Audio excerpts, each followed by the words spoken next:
Hello.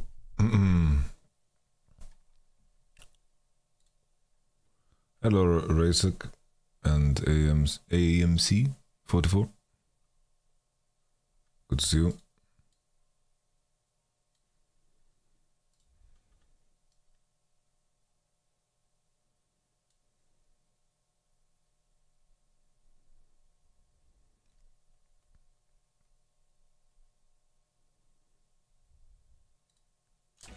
Ah ouais Galio. Surtout quoi, il fait pas, tu vois, c'est pas le pic qui... Mais surtout le stun... Ah non, je crois que tu vas au bout malgré tout. Avec ton tu vas au bout, tu te fais pas interrupt. Très bien, ça manque un petit peu de... Ah là, le blanc Yumi. DGO, beaucoup de choses. Casse ton enfin bon vieux. Alright.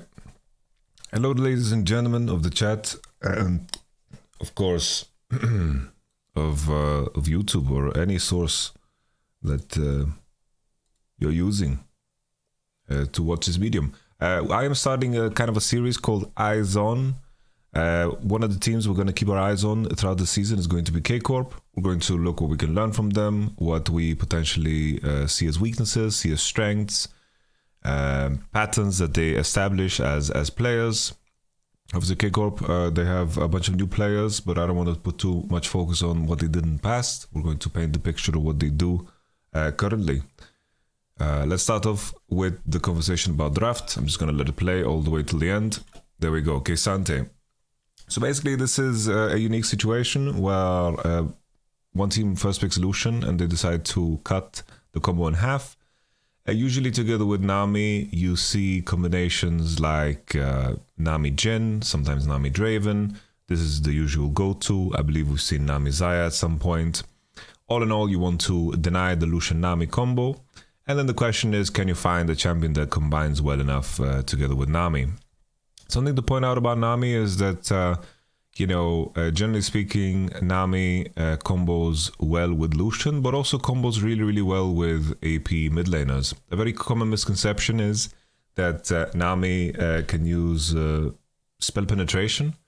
A lot of people buy Void Staff and Magic Pen for some reason, and that part is very bad because when you put your E on somebody else, the damage is calculated based off the target's magic penetration. So for example, if you put it on a LeBlanc and Nami is a strong combo because the magic penetration of the user of the buff is the one that actually gets to deploy the bonus damage that is calculated off of the magic penetration. So sometimes we see people buy Void Staff, Sorcerer Shoes, and it's entirely unnecessary unless you're planning to be like a Battle Nami that is Eing herself and... trying to do max DPS, but usually if you're resorting to that, then probably you're losing the game anyway. Vi is a very common pick. Vi Wukong trade. Vi has a very specific uniqueness to her kit that she can stick to targets no matter how many Gale Forces or dashes she has. Same thing with Wukong. He has a lot of dash, he can stick to people and has 2 chances to do so. Maybe the enemy team dodges the first knockup and then you go for the other knockup. With the new jungle changes, very easy to clear the camps, which was one of the big weaknesses of Vi and Wukong, that they were very slow, but now everyone is kind of equalized, even though jungle's clear speed matters and you can get sometimes invaded against the best of the best champions. Vi and Wukong gives a very good balance of the champions that, clear good enough and can also scale to level 6 and be big team fighters around that Rift Herald timer to maybe gank top or gank mid or set up your bot lane to be able to move and all that good stuff. Lucian is a champion that can combine itself with many different champions. Basically, his passive has been changed that he gets bonus damage whenever he's shielded, buffed, or healed. So basically a champion like Yuumi, for example, whenever she jumps on him and applies Airy, he gets 2 stacks. Whenever she heals, 2 stacks, Moonstone stacks, and all that good stuff. So for example, Lucian Yuumi, very good combination because Lucian is mobile and Yuumi loves mobility, and you got that Wukong to put on top of it. Other combinations that you might see with Lucian is, for example, Sona. Sona is a pretty decent one because she has a buff in practically every button, which gives Lucian that passive bonus in all situations. Sona is something that can be playable into some ranged champions. Another good example is Rakan. Rakan is a much more rare because you wouldn't want to pick Rakan into Nami as an example. But Rakan, the same thing. His E shields twice. Guardian, Q heal can also make sure that Lucian gets his passive off. All in all, Lucian Yuumi, I think it's a strong combination. Usually this is what people are afraid of in most cases when they steal away Nami. So it's not something that we see that frequent.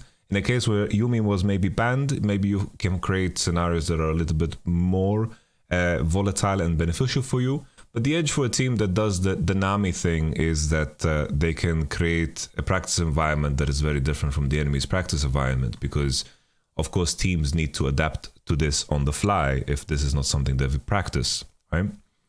Vi, Jhin. Jhin is the champion to go to. In this particular case, there was a straight up Sion lock-in. I think the whole purpose of it is that the enemy team has relatively low damage. Sion is very good into Vi. Sion is good into Jhin. Sion is okay-ish into Taliyah. Taliyah can still, buy Liandry's and buy Void, for example, second, and still do a decent amount of DPS. She's going to have a big mana pool. She can go for Archangel. Taliyah doesn't mind too much if there's a Sion on the enemy team, but the thought process is to just pick something bulky and heavy. I think in most cases, I don't know too much about Ragnar, but yeah, very strange to see the Sion being the pick to be opted into. Here K'Sante gets locked in last, and K'Sante, LeBlanc is in that same boat, not too great into tanks, and it's like K'Sante is going to destroy the LeBlanc in fights, but the fact that K'Sante will be allowed to itemize heavy armor in this game and maybe only mercs is a benefit to him, right? He can build Ice Moon Gauntlet, he can buy Sunfire Aegis, and he can buy mercs, and that's going to be very good itemization into this team composition. And nevertheless, enough about the draft. The main thing that it's going to come down to is, who's going to secure the Herald. Usually in compositions like this and situations like this, whoever manages to get an advantage is going to be able to keep it, because the scaling isn't, that heavy-handed. I think whoever's going to be able to be first in situations, whoever's going to be able to land the poke first and create a difficult situation for the enemy to enter is going to be the one that is successful. And if you're far ahead enough with, for example, Sion and K'Sante, you'll be able to enter spaces that the enemy even has taken, and you'll be fine, because the enemy can't throw too many spells at Sion if he's too far ahead. Nevertheless, let's jump into the game. Let's check out what the teams are doing. Vi Taliyah, very common combo. Taliyah is pretty decent into Wukong, I would say, but Wukong can find angles with flanks and so forth if he's good enough. Not too crazy good Nami combinations here, like sure, maybe if Taliyah hits a combo with her penetration build, then maybe Nami could get some value, but the whole purpose of it is to deny Lucian Nami, so let's just see how it works out here for KCorp. Very common in range matchups is that you want to contest at the bush level 1, so basically whoever is going to be able to go into the third bush will allow to throw spells freely at the enemy and then walk out, because you get initiative by being in the bush. Here in this situation, very common move that KCorp has done is that they put a ward in the second bush and then they base and get Sweeper. Sweeper is going to be ready by the time the jungle camp spawn, which is of course 128. That's when Sweeper starts to come online, and you're going to have in theory, a trinket advantage. This is something that is very common. Junglers do this too.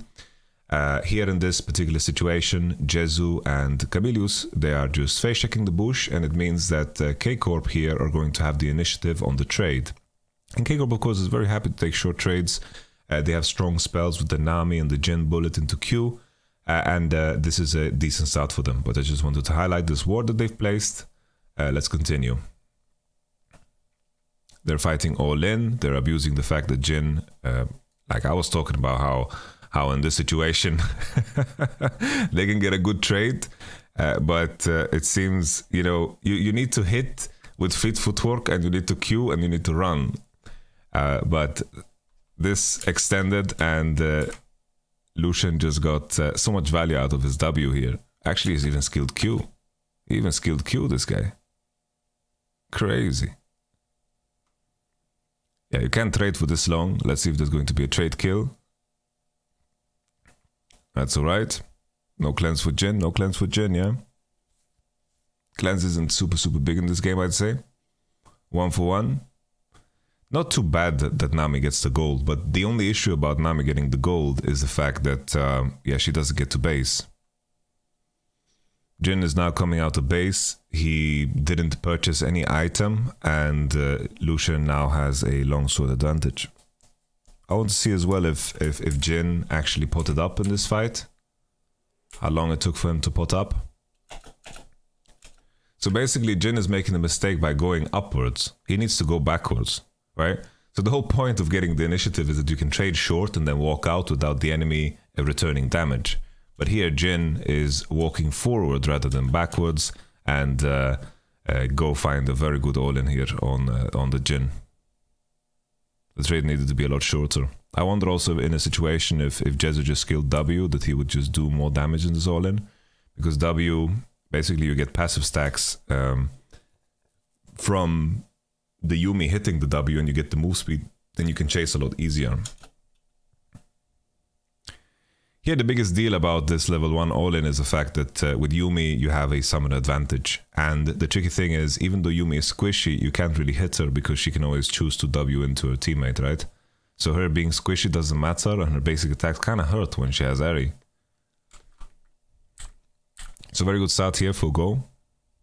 The only saving grace is that Jin has flash, and the wave is kind of pushing in that direction. So that's kind of like the blessing here in disguise. Camille is level 2. Both junglers are pathing into bot, but it's Vi and Wukong, so they're not going to do anything crazy to deviate. Vi, I don't know if she got spotted here.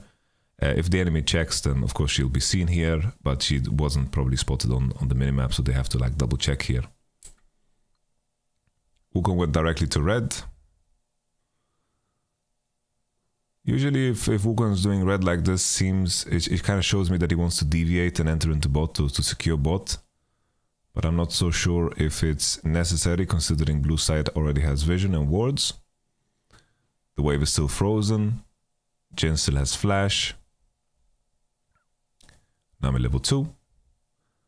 Wukong is wasting plenty of time here. Let's see if there's going to be a fight. Camille's got level 3.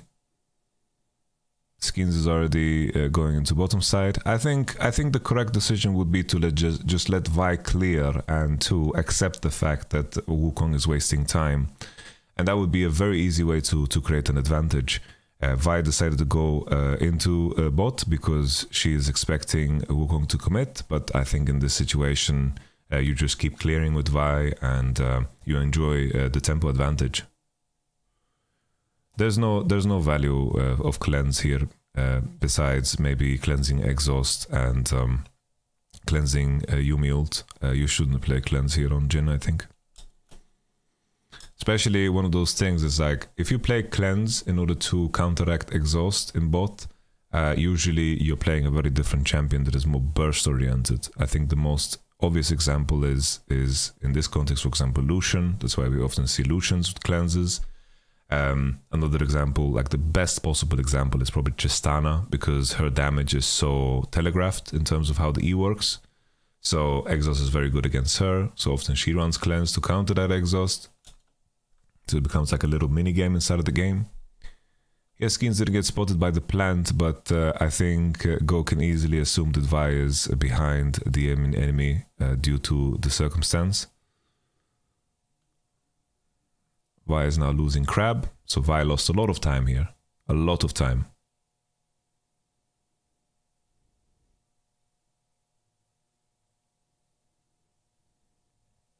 I've been co-streaming the LCK so far.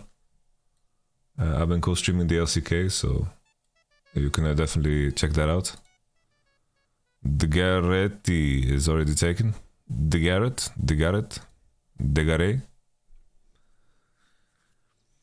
I've been co-streaming in LPL and co-streaming LCK, but I'm not sure if I'm going to continue, honestly. I might just do like proper, proper reviews like I've done in the past. I think this is something that I'm more comfortable with, where I can fast forward and discuss everything that's going on the screen. Botes. Botes. Okay, so Wukong and Vi are on similar tempo. Wukong a little bit worse, but he got bot side Crab. Vi is crossing now to go into the top side Crab, or she's just covering for Talia as she's pushing out. That's perfectly fine too. Alright, Tsukui is flashless.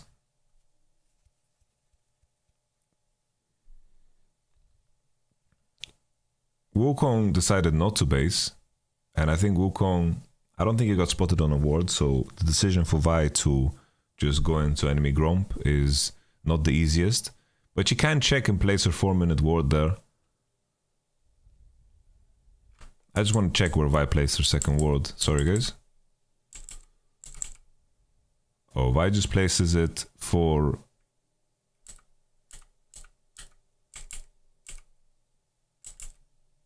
She just places it for herself, I guess. Yeah, I'm not so sure.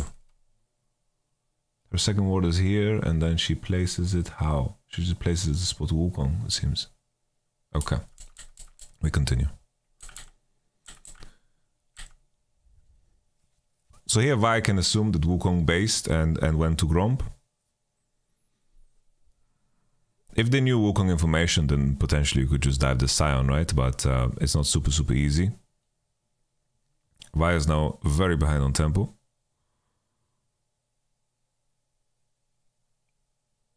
Actually, the junglers are exactly the same tempo, sorry. Exactly the same. Wukong's gonna open on Gromp, Vi is gonna open on Golems, most likely.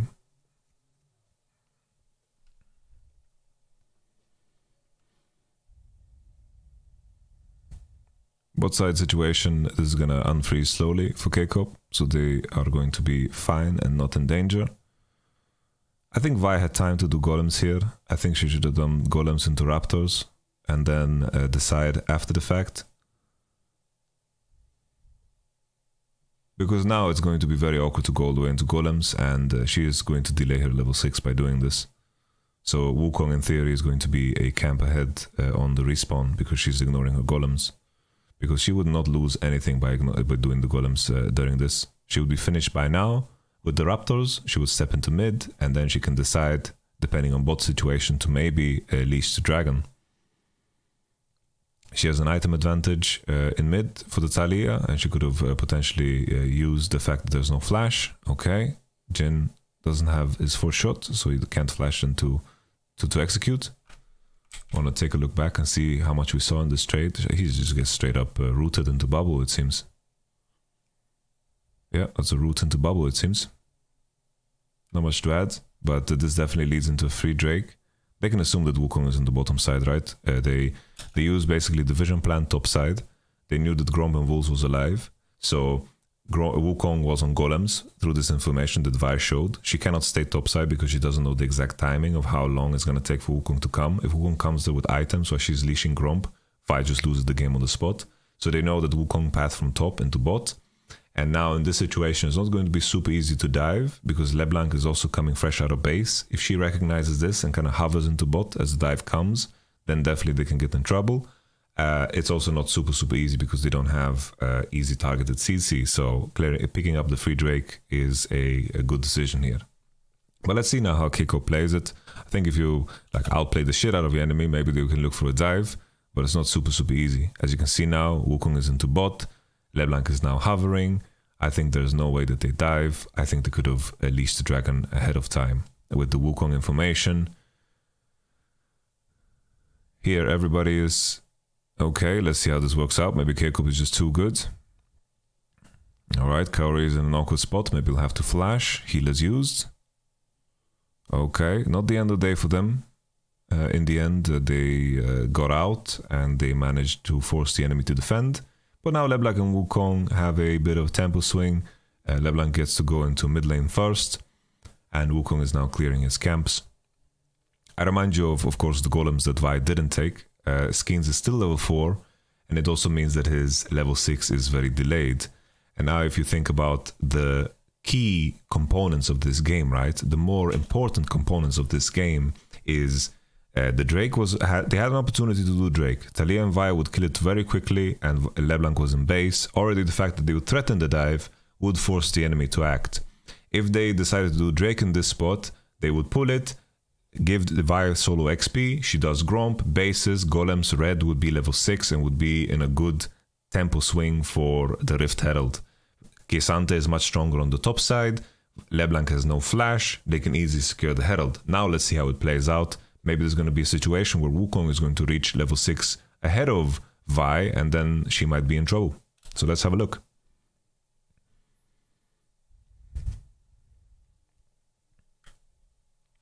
So far the Jin Yuumi seems to be doing decent. But I feel like there is something wrong with how maybe the Yuumi is playing. It's hard to tell without Pro View. Okay, Tsukui just taking some combos to the head to keep the chain on. Talia doesn't do that much damage anymore in the full combo. She's kind of been reworked in a way to need to have hit multiple layers of her Q in order to achieve something significant. So now Wukong is just finishing its red and then probably going to channel base, get a Caulfield's Warhammer, maybe a pink, and then go into topside and then look for Herald. Let's see now if Skins gets level 6 off of this red. Alright, he gets level 6 off of the red, so it wasn't that big of a deal, what I mentioned before. Nami is into mid. I think here Nami, like I think here it's good to just start the Rift Herald right here. Like Vi can just do red into starting Herald. I think it's pretty decent. Kesant is already in river. He's looking strong, and Nami is on her way. So the main thing that could happen, like here in this spot, Nami already based, so you know that Nami has a tempo advantage, and the timing you can calculate easily the timing of Lucian Yuumi arriving to the Rift. If they're going to commit all the way, you'll have your Jin there, no problem, it'll be okay. I think you should leash the Rift a little bit quicker.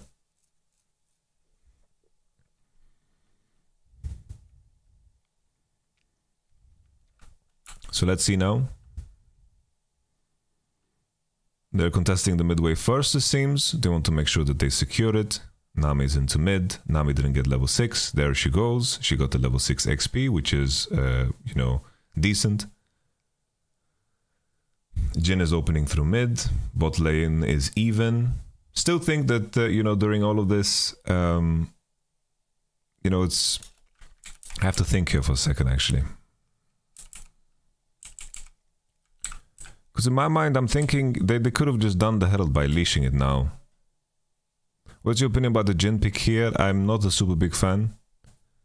I'm not a super big fan of Jin in general. I think it's just one of those champions that is very strong in lane, and I think that on 13.2 he's going to be very improved, but now I think both in support and in AD carry it's not the easiest champion to execute, but it's definitely a champion that does well in lane, and I think that's where a lot of players are like, this is the champion that they lean towards when they think of having a champion that can do well in a lot of lane matchups. He's kind of a band-aid fix to too many drafts.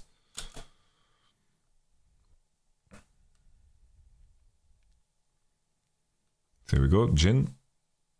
So as mentioned before, I think they could have leashed. Like, they know Nami is here first, and I think Talia can easily contest this. And I think they could have leashed the Herald. And then Cabo would just punch it together with Vi, and it would have been done before the enemy could act.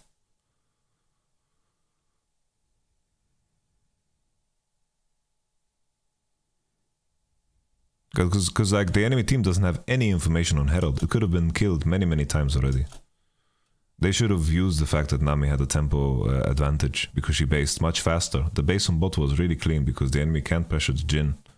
And then I understand the reasoning though, right? They want to wait for Jin and they are worried about Lucian Yuumi timings. Yeah, here is the big advantage that they've created for themselves if we look at the situation from KCorp's viewpoint. I'm just going to say hello to my girlfriend 1 second.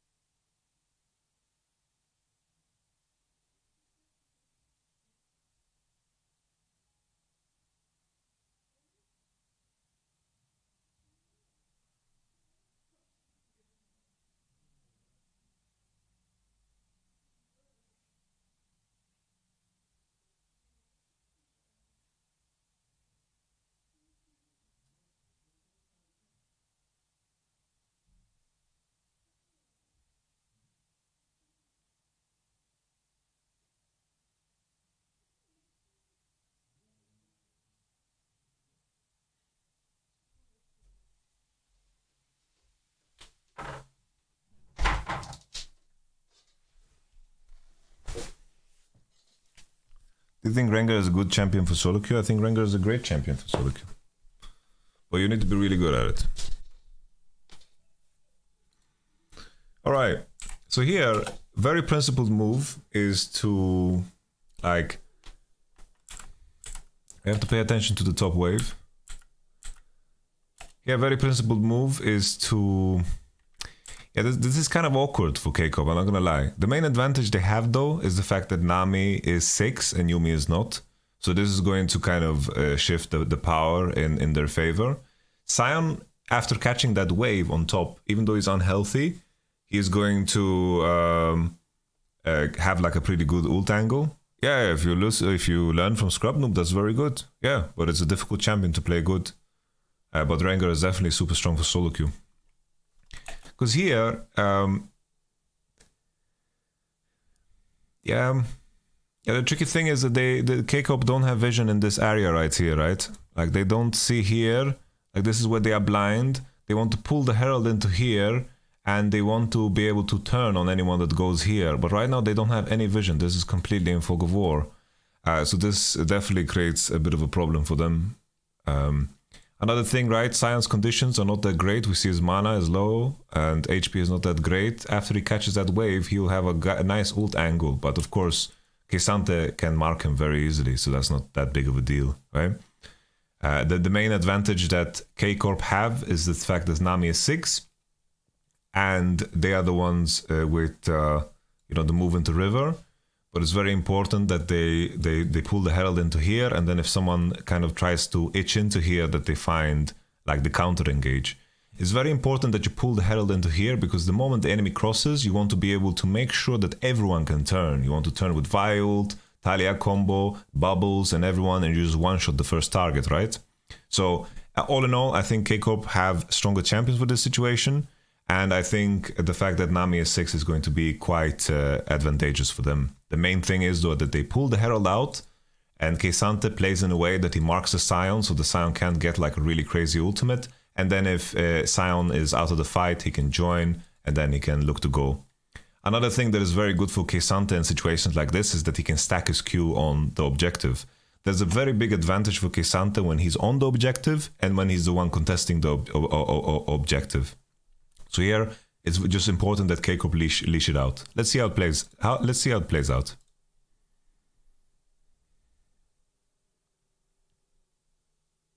Okay, they're grouping on the same side, and now you see here there's a difference. There's a difference in the position just because the enemy is allowed to cross, right? Very big difference in the position.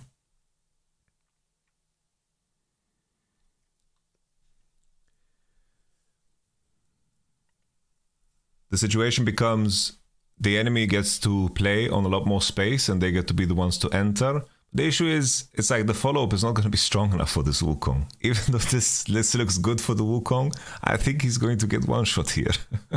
Because the Sion is going to be a little bit too late to follow up on this. If the timing is a little bit different, right, and it's more in sync with what Sion is doing, this could look a lot more dangerous. But right now, this is Yuumi that's level 5. In a situation where this engage happened maybe 3 seconds later, or maybe like 1 second later, then Sion would be able to ult, and then maybe it would look different. But now, even though Wukong did like a positive thing in terms of knocking like 4 guys up, it isn't going to be like super clean. Let's see how it plays out. There's a Sion ult as we talked about. We need to pay attention if Yuumi somehow finds level 6 in this. She found level 6. Yeah. Okay. The Sion ult still comes up huge. Yeah, the main thing for me is you can't really allow the enemy to cross in this spot. To have this as a blind spot, like this blind spot is a very big problem. You're basically creating a situation where you're going to sandwich yourself. And the advantage that the enemy has is that you're showing with 5 people, so there's no threat on them to take space. Imagine a situation where Vi hits this, she pulls it out, and Talia, let's say Talia is here, okay? Let's say Nami is here, let's say Jin is here, and the enemy tries to go, and then you just Vi ult on whoever comes, you know? You play in this pocket. You create this funnel and you attack this choke. It's very important. You have to make sure that you position in a way that if the enemy tries to cross through this choke, that you're ready to fight back. But the situation that occurs instead is that you enter into this area and the enemy can actually find clean engages on you.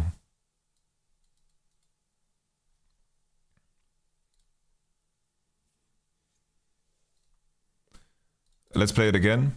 So we saw the Wukong engage and then Sion ulted. As mentioned before, Sion ults. He gets a humongous bongus, right? This is fucking the Baus. Baus on Sion. And this makes the situation very bad.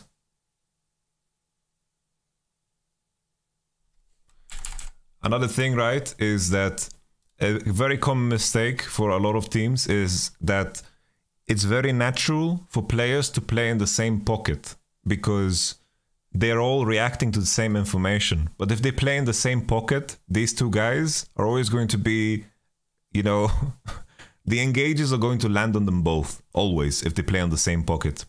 Imagine a situation which, it is exactly as I said, the Rift Herald gets pulled into here. They try to put a ward into here, and if the enemy is contesting, they engage, right? They have this guy, and then they just commit on one person, and they try to one-shot him, right? The only thing that can happen is that maybe Wukong W's. If Wukong gets a lot of value out of his W, then maybe he can do something, but they have enough burst to one-shot someone. Imagine a situation where Jhin, Talia, Nami are playing like this, right? And the enemy is going through a crossfire. When they try to break through the crossfire, they can only engage on one person at a time. And that is the main thing that is so essential. And that is the main thing that is so OP about controlling choke points, is that all your spells are going to land because the enemy is crossing through one singular point, and you can kind of position yourself in this half moon position to make sure that if the enemy tries to break out with flashes, that they only do so on one member, and then maybe you can flash out that member, kite backwards, and you can get a positive fight for you. But here KCorp, they kind of lose track of everything here. And Wukong gets to disengage, and then the follow-up is of course Sion. I don't think Sion would have enough time, but the thing is that KCorp didn't really pay attention to what Sion was doing, and they didn't adjust their position accordingly to it. So far, the Herald, they could have taken a lot earlier. They could have done a lot better in terms of setting up the Herald. I think the bot lane base super good, and they didn't leverage that at all. I think it's fine to assume that Wukong is also matched on level 6 and that he might step into River.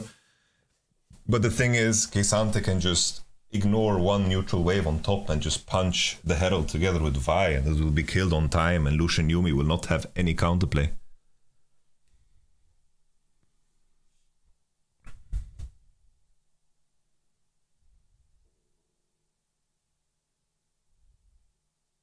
I have to say as well that that Vi completely misplays this whole fight as well. Like if you just look at the replay and look at what Vi is doing, she is. It's like Vi, and then there's a ult on the Wukong clone. Like the Wukong clone took every ult in the game. that makes the situation a lot worse. That's crazy. And then Yuumi is 6. That's rough. Okay. Alright, so now blue side is very benefited by this, of course. They're in a very good spot. They also got the Herald, like they are turbo winning. What is the counterplay, you might ask? The issue is that they lose everywhere where Yuumi is. Lucian is way too far ahead. The 3v3 on bottom side, there's nothing to do there for sure. Mid, like trying to one-shot the LB is super tricky. Like you don't even have enough damage to do so. Vi is way too behind. Now it's just kind of a waiting game to hope that the enemy kind of screws up. Wukong has a Yumi attached to her. They can just go for a little journey to place wards. But somehow this Yumi doesn't have any wards. She has just kind of placed them everywhere already. 2 in the lane. I think the proximity of how Go decided to ward here is not the greatest.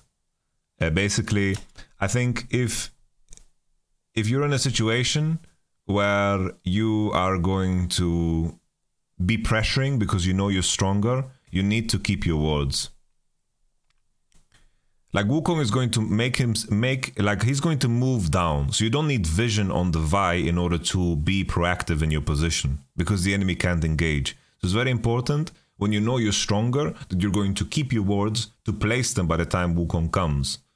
Here, what they could have done, right, is that they could have made the round trip around the jungle. They could have potentially spotted Vi, and then if they see that Vi is defending on the turret, they can back off and do the dragon, right?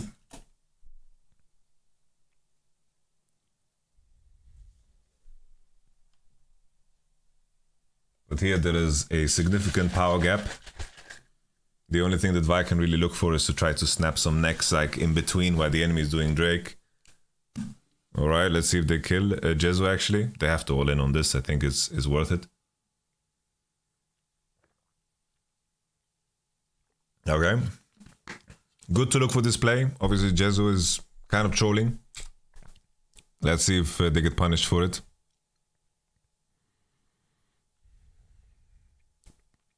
They do get punished for it.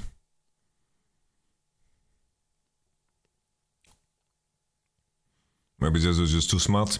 He knew that these guys were going too far and they're gonna die for it. Could be the case. I do think though that also Jezu could have played it better to just not get Jin rooted and then the enemy has no play. But that's okay. Still, very good situation for Go. Yeah, Jin has Gale Force, you know, that's why. I could have just Gale Force the Jin W and then be out. Because Vi has no other play, right? Vi is not gonna dive top. Vi is not gonna do anything. She can only try to kill Lucian in between this. Alright. Some gold for Jezu again. Burst the Greaves, that's an interesting tech here for Lucian. That's the heart steal. The heart is the strongest muscle, so I heard.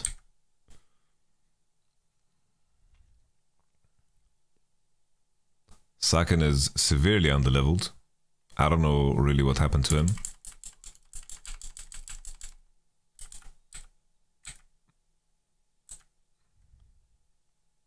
Yeah, Saken is just level 9 against level 11.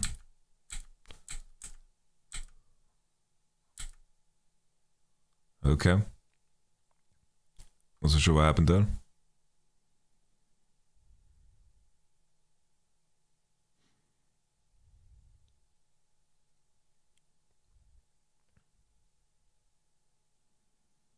Okay, cannon.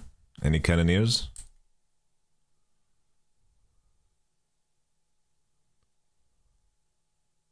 Okay, Cabo is farming grasp. Can't really do much.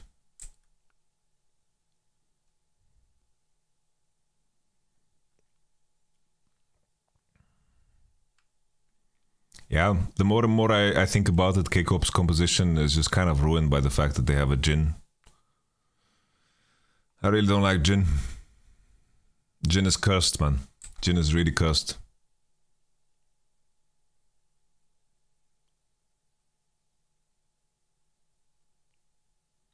This should be smooth sailing for Go. They're just pushing mid, hovering into bot. They're playing for the third tower bot. Now they're switching sides. They should be playing into top side now. Secure the Herald. LeBlanc has full vision. She shouldn't be able to get caught, but somehow she's getting engaged on. Now this is the only thing KCorp can really do is to potentially look for kills on side, one-shot someone and get out. That's like the only like potential angle for yourself. Draven can run into similar issues to Jin, right? Draven also is very comp reliant.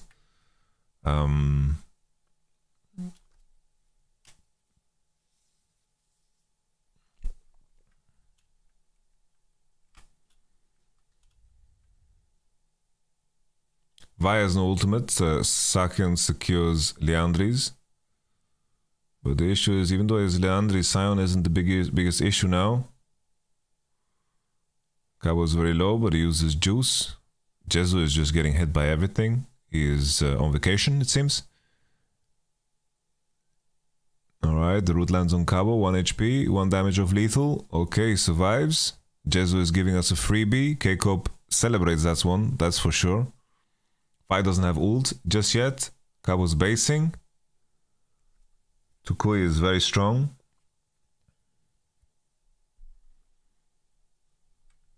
Wukong and Yumi. Yumi almost has ult. They dodge vision here on this one, and his team spots everyone on the recall in mid, so they just leash the Herald. But anything that KCorp can get in terms of gold generation is very positive for them. They need to find small wins everywhere in order to stay in this game. They need to hope for mistakes and for catches.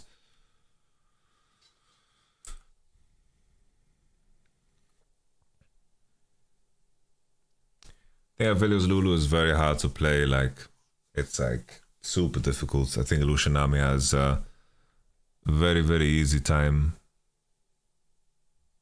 playing that game. Cyano's into mid.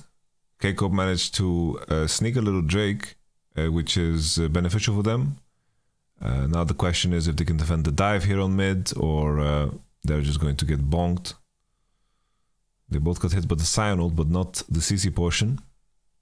Only the damage portion was in a larger hitbox than the Scion knockup. KCorp managing to trade, I think that's something to be happy with. Potentially what Talia could have done is to hit the bottom tower to secure some gold. The funny thing though is that KCorp, due to taking Drake, means that they will not get bounties for the rest of the game. Funny how the game works sometimes. Skins sweeps mid, and he tries to sweep in a potential vision. White-in also using sweeper the same way. This is kind of a waste of a sweeper, right? It's very important that when you use sweep, that you coordinate. It's like the most important thing. It's like when people place vision, what they're trying to establish is that they're trying to find which side of the map that you play on, right? And due to the nature of wards and how many can only be placed, most of the time there's 3 wards and those of them support. Sometimes there's green ward trinket, right? So the main thing to look out for when you sweep is to make sure that you sweep in a pattern that is going to give you a path. That's the most important thing. So for example, if you want to play bottom side, what Skins did was sweeping mid is very good, because sometimes there's going to be a ward on mid, and sometimes you spot it, sometimes you don't. So sweeping like this into this area gives you some kind of a vision, you know? And then you can choose to play into the other side of the map by going through this path, and then you don't have any vision, right?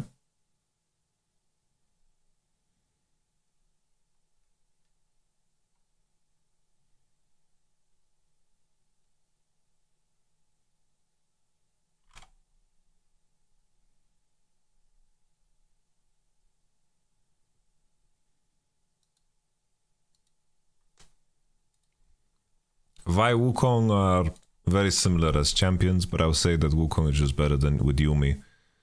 And that's all.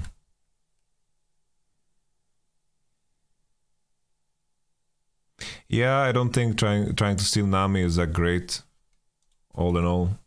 But let's play through the game.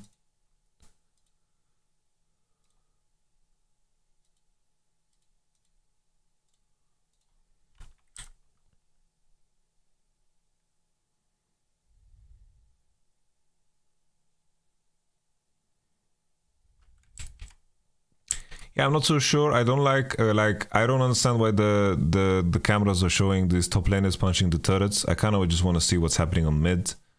That's like the thing that is important to me. I think here when like Vi, if you have information on Vi, Jin, anybody, if they are just standing around mid, you just kind of scatter and you make sure that you catch top. I think this is an improvement that they could make. I think like masturbating around mid lane like they are doing with LB and Lucian Nami and now Wukong too is not necessary. the main thing that you want to achieve is that it's good to open through mid. So basically, all the LPL teams, all the Korean teams, what they're doing is they're opening through mid in cases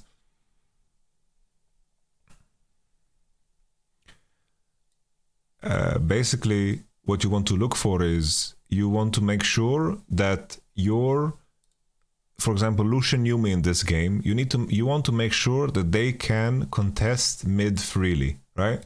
So if they have vision around mid, to make sure that they can contest mid freely, which means that they don't get ganked when they're hitting the neutral wave.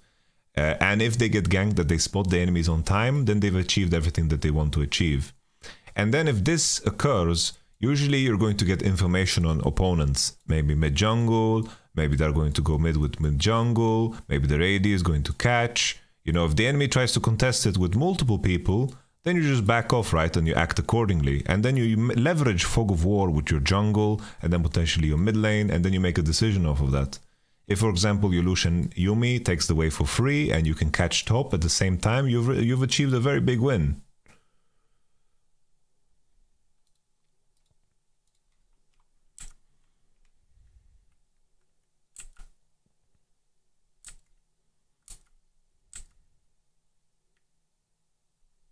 You've achieved a very, very big win. Now LB, now this is the timer where LB is pushing. You don't need to contest deep with Wukong.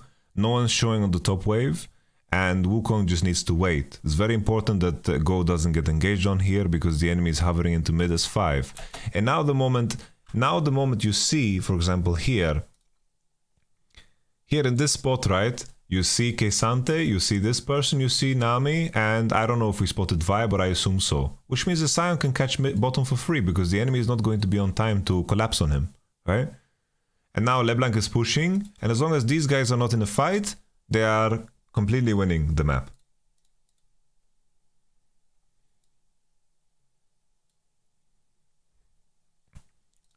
Now Sion can potentially clear the wave. I think Sion could have contested a lot more aggressively. Now in this position, like, he's super scared. I'm not sure why. He has fucking 4000 HP, but I guess he just wants to play the game safe.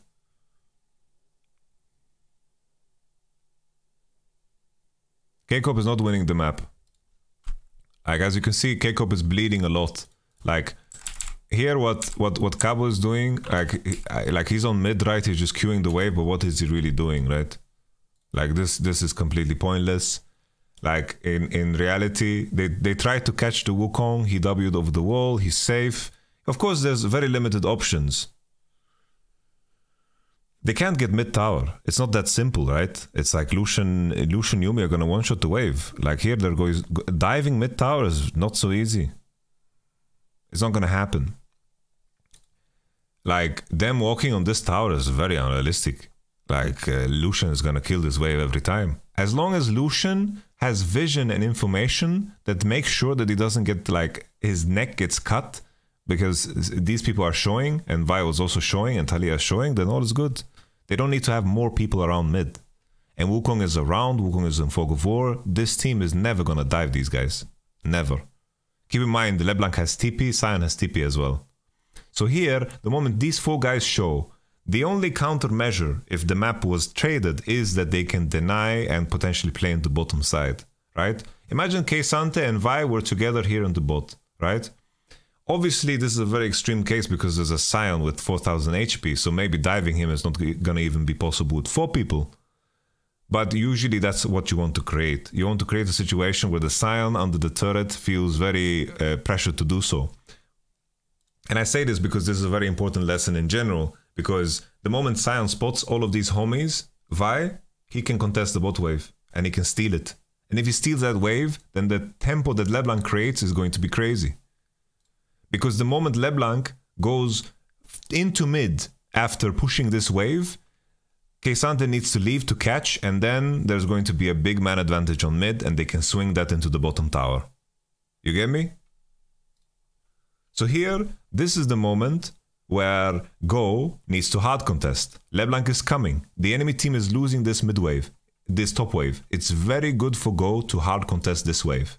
Why? Because LeBlanc is on time now. Sion is basing to prepare for a potential TP if there's a fight all in, and they want to contest this hard, and then they want to go into bottom side, and they want to take over this whole area. Because they are stronger. They can easily match. So let's see now. Go, Linkas. Is this Zlatan Linkas? He's just committing all the way. He knows this is his time to fight. Jezu is just dying on cooldown. It's Jezu, Lucian needs some work, it seems. Not gonna lie. But team comp gap, gold gap, timing gap, also, honestly, gameplay gap. KCorp is having a very hard time this game. Nash is gonna be taken.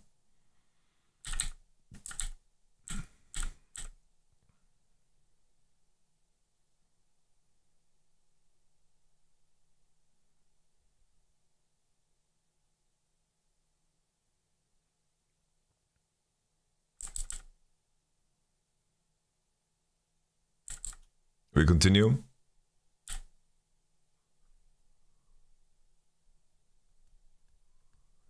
KCorp is just trying to cheese something on the top side.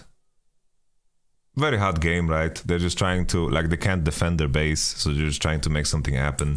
Very tough game. The game is really over. At this point, there is not much to say about the gameplay, right? Because the enemy, like, they have Nash. There's no trading of map. It's just not possible. Like, it's just not going to happen. There's just too big of a comp advantage. There's too big of a play advantage, and also, most importantly, there's like an 8,000 gold advantage. Let's see now if they can kill this Sion, or if he's going to be Unkillable Demon King. Leandri is farming DPM here. Maybe Ragnar can just bonk everybody once and get enough HP to make it worth. But here comes the Armada. Sion took way too long to kill, and everyone's going to get aced. Okay. Let's move on.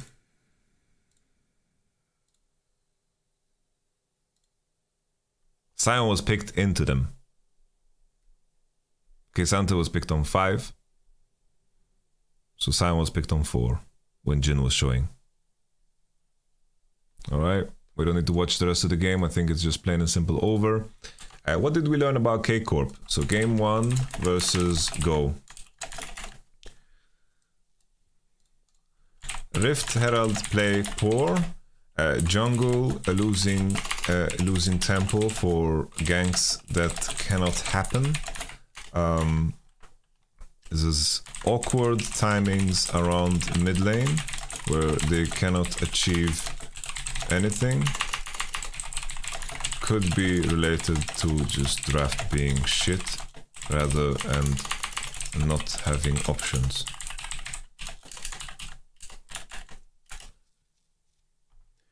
This one is the biggest one. I think that they could have improved. A good level 1 principled play, but bad understanding of champions in all-in bottom. Kesante 5 pick versus Sion. Nami steal away versus Lucian first pick. Very questionable. Jin curse first.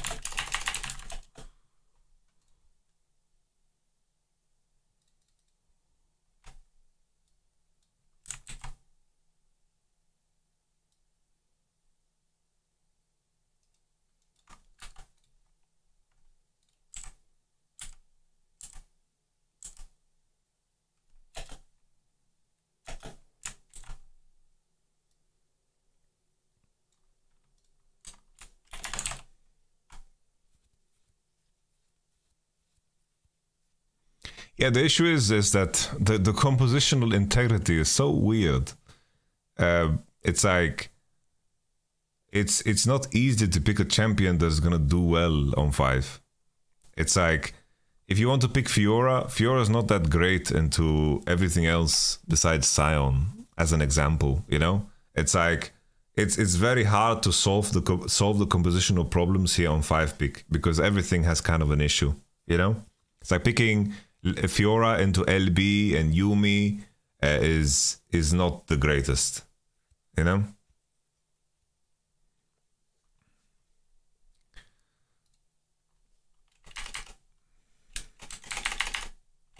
What else happened in this game? I think this is poor positioning and not understanding big tempo advantage of support.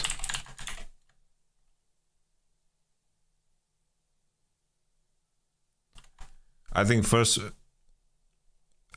what are you talking about? I think the strategy to take away Nami is not really good. I don't think it's good.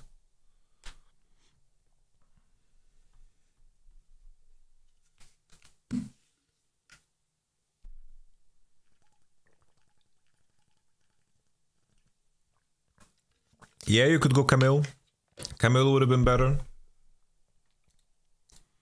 This is improvements. No more Nami. Steals. Mid lane champion pool.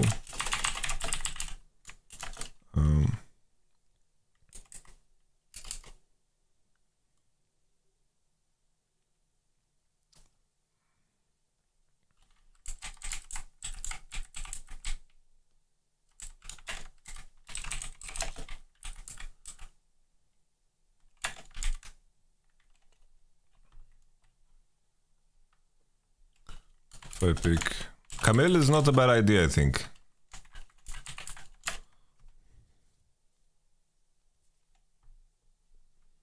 All right, let's take a look at the second game of KCorp. I think it's versus GameWard.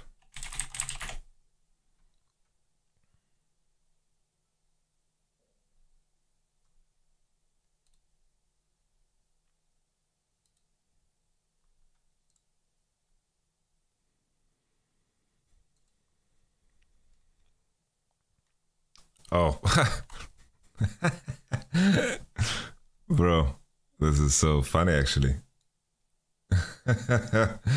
we look at one game and then the next game the exact thing is thrown back at them. Well, we mentioned Sona. This time Yumi is banned. I think Sona Lucian is perfectly fine. Very strong combo. Let me check something. So basically, a good synergy. Look at this. Look at the synergy ratio with Sona. It's a 55% win ratio in solo queue. It's like there is good synergy between these champs. Obviously the sample size is much smaller than the Nami case, but oh sorry, I'll move my camera. There we go.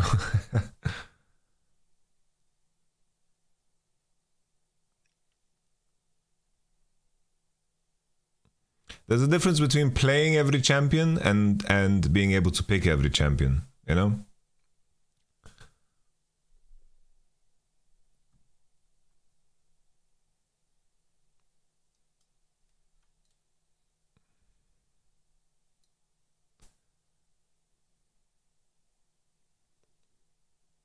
Anyhow, my point is, Sona basically all of her spells give Lucian passive stack, so it's a decent combo into other range matchups. Let's let this draft wrap up. Nobody likes Kassadin? No one likes Kassadin, huh?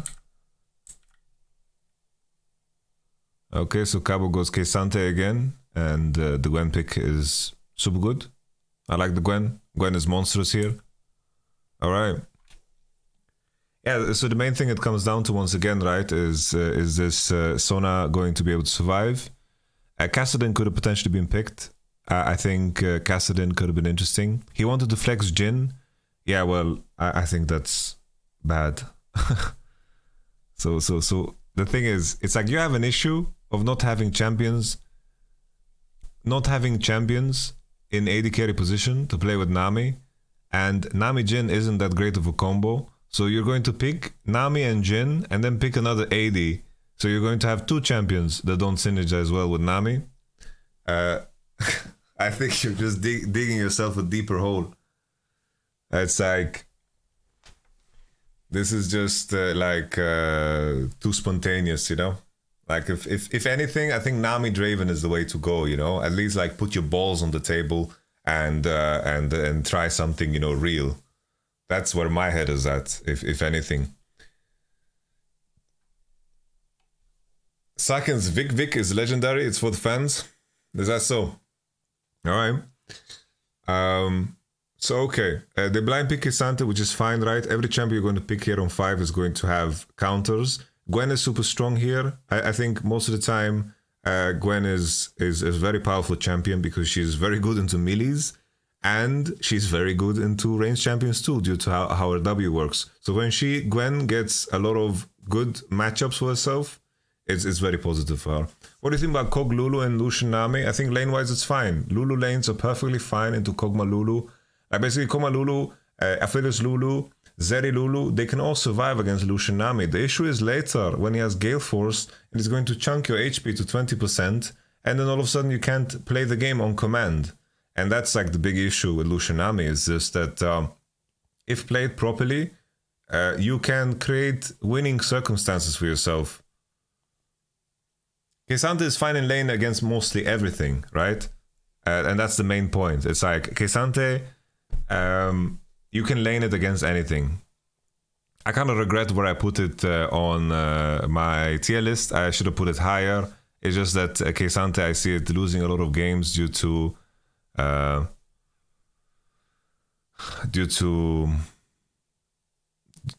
it, you know. It's fun that you guys have all these cool stories, backstories about what people said in the backstage and so forth, but we are focusing on the gameplay, my friends. Niski cast. K'Sante is really underrated at the moment. I don't think so. I don't think it's underrated. What does that even mean, that K'Sante is underrated? A lot of people are picking K'Sante. It's getting a lot of play. In what way is K'Sante underrated? I don't know about that. I think if anything, K'Sante might be overrated, because in a lot of games,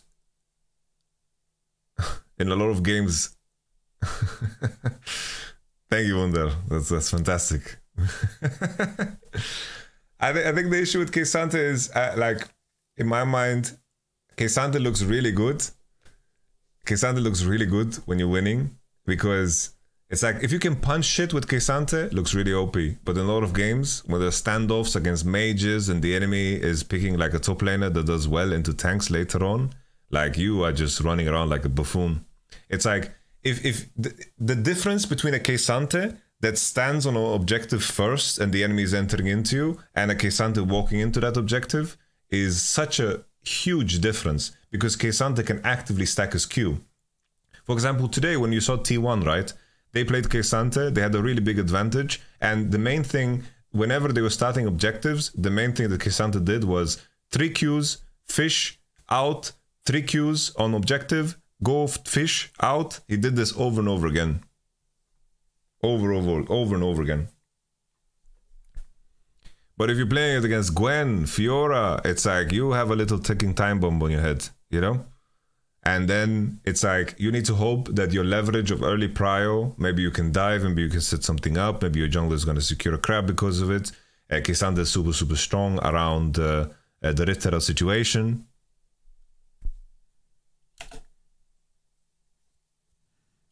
And then you see. Here, the main thing is like, they picked Xayah, I imagine, to just counteract the Vi ultimate, but it's like, Vi has other ults, targets to ult, so it's not like you're completely countering the pick or something. I think I have the best Gwen in the world and the Shy has the second best. I think you're pretty good at Gwen. I would agree with this, but I think maybe I would put Bin ahead of you, my friend.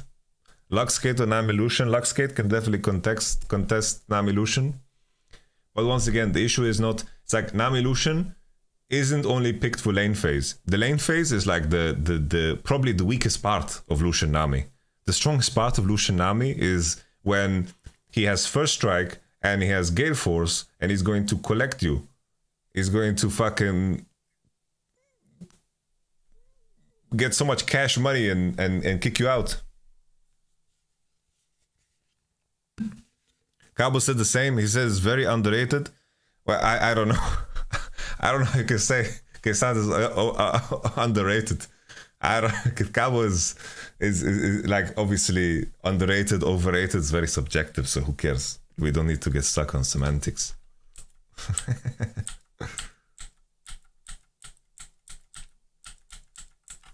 Okay. We're gonna cover the beautiful Kamito and that's it. We don't like getting stuck on semantics, it's very true. Thank you very much, Shady, I appreciate it.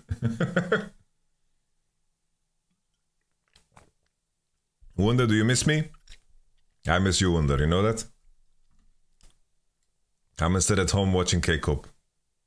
I hope you're having fun without me.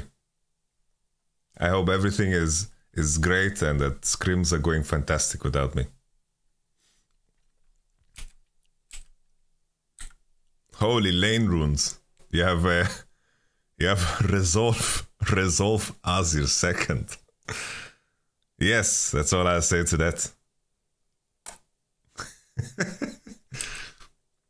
Okay, KCorp doing the same thing as last game, the contesting the bushy bush. Respect, respect. Hope all the units are getting banned. Yeah.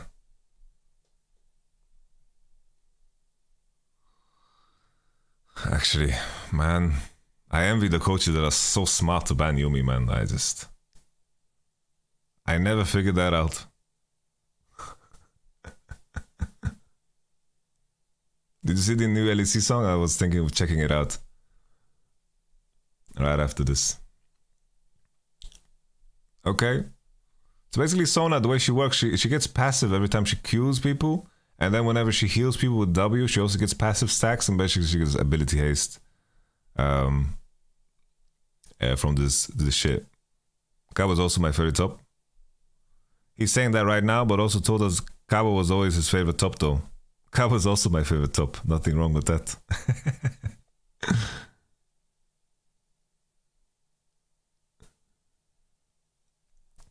You know, in the off season, Wunder was the #1 prio, right? And G2 was fucking with us. And that made me scared. Because the top laners we had after Wunder and Cabo, I don't even want to mention, bruv. Okay? And when G2 was putting us in a position where it was so unsure that Wunder would even be a thing, we were just thinking about what's the next option. Bro. Fucking... Bro, the names that were thrown at us. Bro. You know, Niski was an off-season. Niski was considering playing top lane. Bro. We were thinking about... we were thinking about White Knight. You know, we were in the deep hole, you know? What a blessing it was when we got Wunder, man.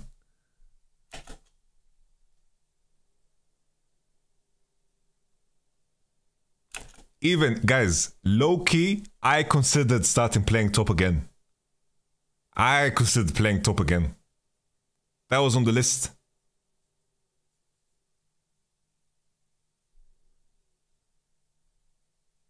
I'm not even kidding, by the way. You guys think that if I don't try hard top lane and I play solo queue for a month, only top lane, that I can't get higher rank than Wunder? For sure I can. I'm playing some of the best League of Legends in my life right now.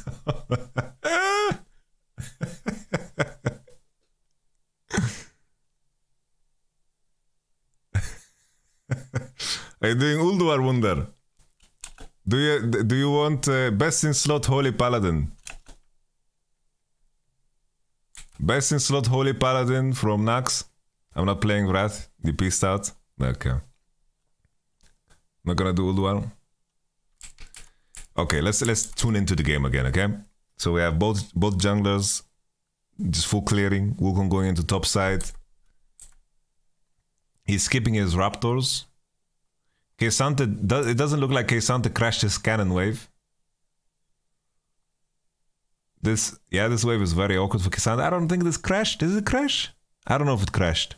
Wukong is just too smart, Wing over the wall. What counterplay does top lane have if enemy Wukong is this smart? But I think something went wrong here in terms of how Cabo managed the wave. Like, basically, in this position, like you just fucking start bonking this cannon wave, you know, with all your spells. Like Wukong is not gonna be there on time, right? And I don't know what's happening right now on my screen. I'm not sure. Who is Bad Lulu and where did he learn to play this top matchup? He's just so smart, man. He manages to get a freeze on the cannon wave against K'Sante. Because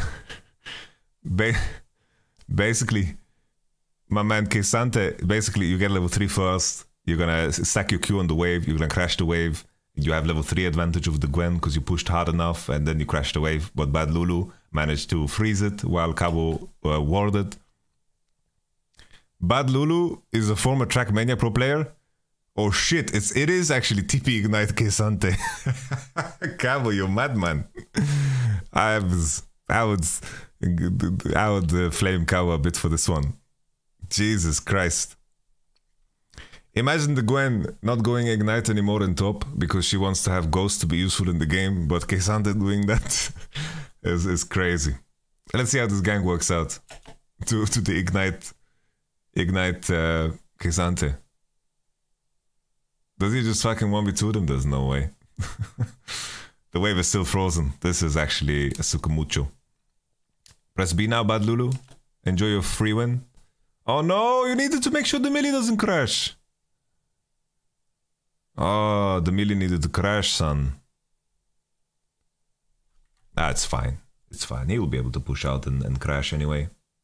I don't think Vi is gonna do much. Bottas. He bought Bottas. There's no better items this Gwen could buy.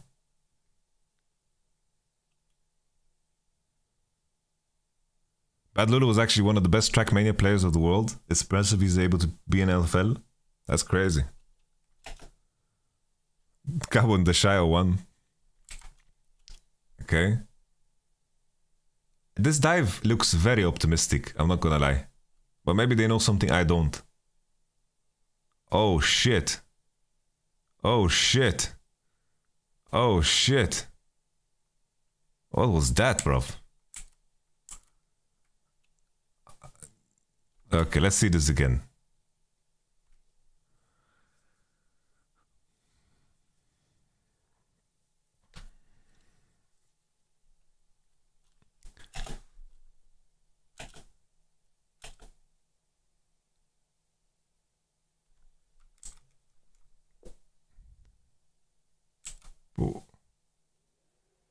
Xayah is like looking for style points for what did Xayah do, bro? Oh my god.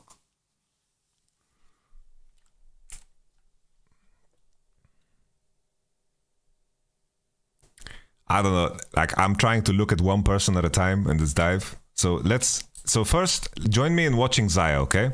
So Xayah, she presses W and starts basic attacking. Her Q was wasted, that's for sure. She should always Q and E together. Like QE, always. When they're getting dove. Pressing W and starting to punch. And potentially Qing when you run out of feathers from W passive is good. But then, what does he flash for, bruv? He flashes into Vi melee range. So basically, very good here that he kites downwards. Very good. And then Raxo is confused. His AD is kiting towards the Vi. So Xayah definitely trolled this. Because this dive should not work at all. By the way, they exhaust the Vi when she's flying with her Q. And then they have no damage at all. And then whoever's tanking is gonna get sister fisted. The wave is pretty good though. And like as an outcome, it isn't the most horrible thing. I don't know what Wukong is doing, but I guess he's just too good at the game. He's just the best player in the world. Wukong is just so insane, man. He is just fucking playing 3D chess. Wukong jumped over the wall, killed top, did crab, did his own raptors, ignored the golems, didn't base for tempo because he's just a Jedi Knight. Look at him. He just stays on the map. He sees Victor's low HP. And Vi is fucking up her tempo. I might as well fuck up my own tempo too. And then he just bends it like Beckham. He just bends it like Beckham. To be fair, it's like if I'm Victor, I'm never fucking expecting this gank in a million years. Like you just say, this Wukong is just too good. This Wukong is just too good, man. He's too good. This is crazy. By the way, I'm not expecting Wukong to be there ever. By the way, I'm reviewing that and I'm accepting that he's too smart. The only question is like, why is Victor so unhealthy in this matchup? And why is he running Comet? Like, those are like conversations you can have, like when you review with the players. Like, why are you running Comet? Shouldn't you just play Airy? Isn't it just better to play Airy?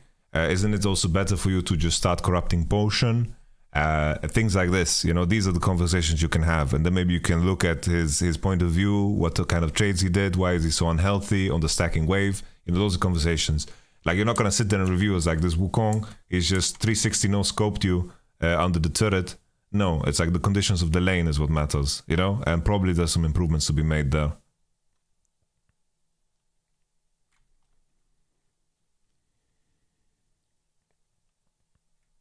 Okay. Bad Lulu.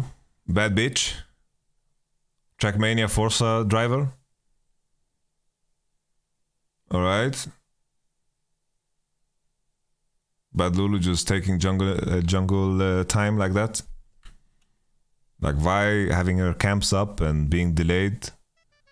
Yo, Serbspan, thank you very much for the Prime Gaming. I appreciate it. I like the Sona more than I like the Zayanami. But we shall see. Nami Gwen is a crazy combo, by the way. Nami Gwen. I really like Gwen into K-Sante because, like, what the fuck do you buy into Gwen as K-Sante? I never did this, but you deserve it. GG, catch you later. Thank you very much, man. Appreciate it. You're one of the real ones, my friend. Not like Wunder, he never subscribes, and I provide him with endless entertainment. Obviously, I'm joking. It always makes my day when Wunder swings by here, because it means that he's in the queue to Battleground, or he's doing his daily Twitch round. He's checking in with the people he follows, and I am proud to be in that circle. But don't tell him. You can buy MR now against Gwen. They removed all true damage. Yeah, but the MR items aren't like super attractive for K-Sante. You can like yeah,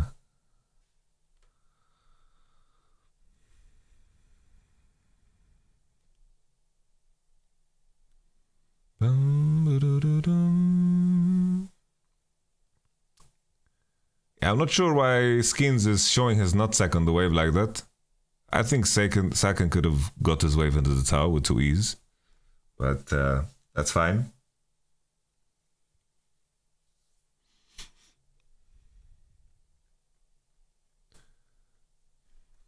I want to go back and check how they managed to secure the Drake. That's a big one. Dredsky. Oh, they just started. They know Vi. Oh, Vi showed top. That's why they get free Drake. Yeah, this gank is very bad. Skins is doing this a lot, actually. He's wasting a lot of his time. Like,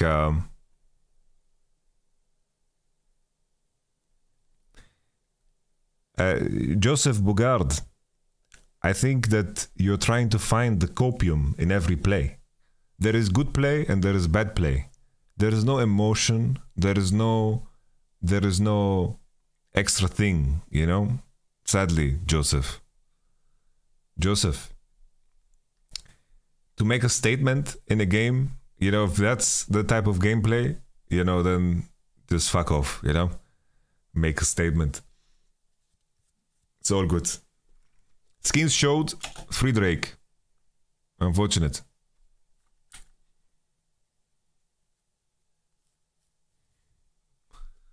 Unfortunate. Is it worth K-Santa buying MR against Gwen and Azir or still Prio? I think you would buy... Probably you delay Mythic. Delay Mythic and you go into something else.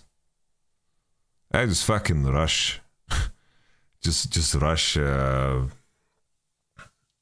Force of Nature or something, man. Rush Force of Nature and then get yourself a gauntlet after that. Something like this.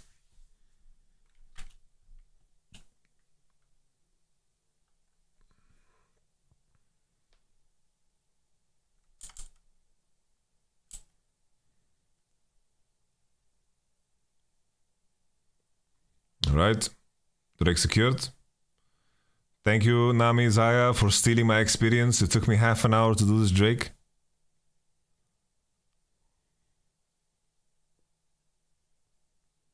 Yeah, Skins is wasting a lot of time. I think he didn't need to be on mid, but that we can blame Saken for. I think the gank top angle was also not good. The wave began to unfreeze as well. I don't think it was good. And yeah, I think here it's also not necessary. Like it's fine to be behind your Victor, but to show on the wave, what's the point? You know? Like sure, in this case he was spotted on the ward, but just like here the only thing that you're concerned about is if Victor gets ganked. But all in all, I think even in the case where Victor gets ganked, you kind of fucked. Because Victor has no flash. He flashed in the previous gank. And then Azir is just gonna swoop him, and then what counterplay does Victor have? Maybe they can kill Azir off of it because he has no flash.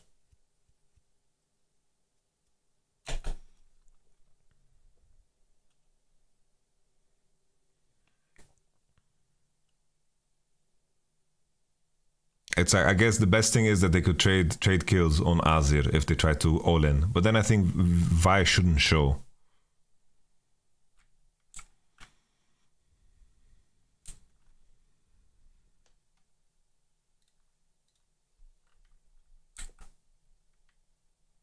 Skins, level 6.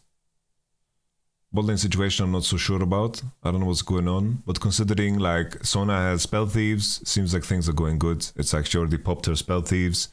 And Nami didn't. So she's been like farming away on the Zaya and the Nami, which is pretty positive. Vi feels pretty strong, yeah. She has some decent items to buy. Jungle doesn't get that much gold anymore. Unless you are getting freebies everywhere. So... it's like they've nerfed the jungle generation, the jungle gold generation. So like buying cheap items is pretty good. Yeah, he bought early MR. I think this is the way. Good shit from Cabo. He's just getting Force of Nature components.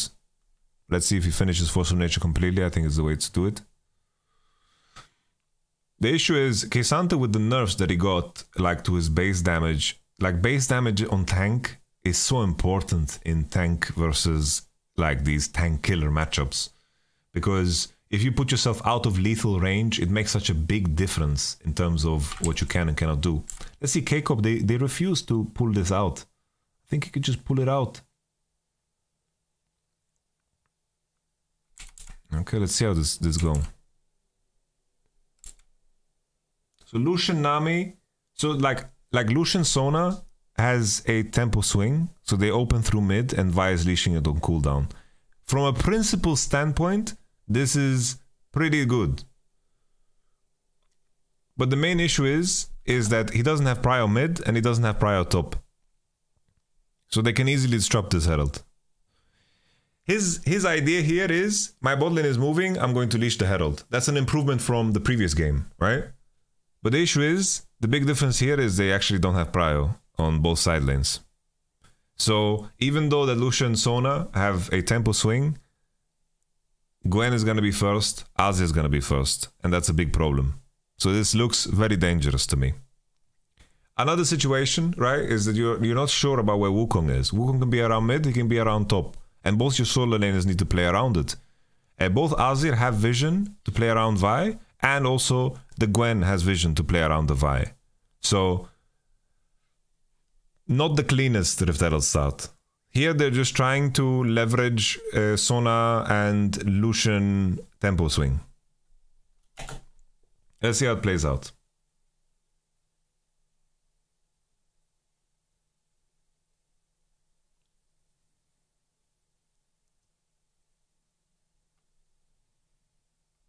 Vi does it so fucking fast though, so maybe it just happens to work. Oh, they got it. KCorp got it. Okay. What happened to Azir? Why is he so late?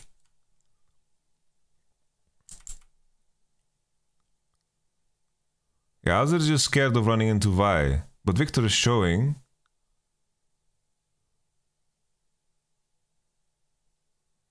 No? Okay.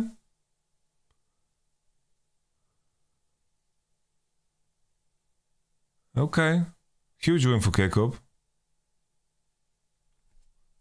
Okay. Huge win for KCorp. Yeah, it's like a big improvement here in terms of what jungle did together with bot lane, right?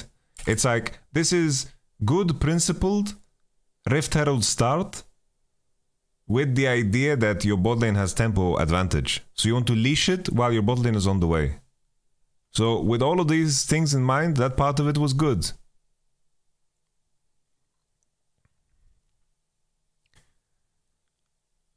Another thing is, right, Cabo could have also just cleared this wave. Cabo could clear this wave and then just walk the long way. Like, Cabo could just clear that wave earlier, right? Because he's freezing it. He could just clear this wave now and then go to Herald.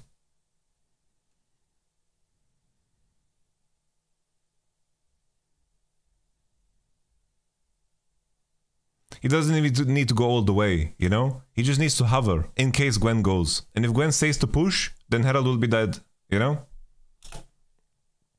No, this was a big improvement from KCorp. I didn't think Vi could kill the Herald as fast as she did, so I was a little bit more worried about the situation, but this was very good Herald. Very good improvement. Very big improvement. Just the fact that they used tempo from the bot. Like, that's the big deal here.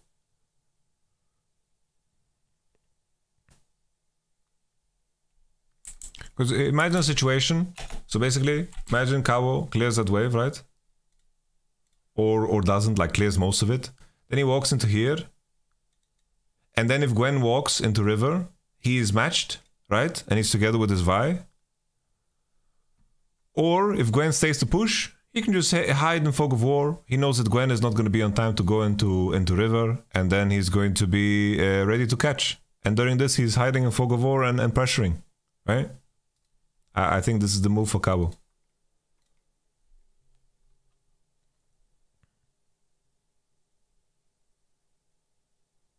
And then if Gwen is pushing, he just goes to catch the wave. And then it finishes. Cabo would be positioned like here right now. And then if Gwen is moving, he moves too. And then he can just go and catch top. And he would be in a better position to just be here and interact. Being a bit greedy for his minions.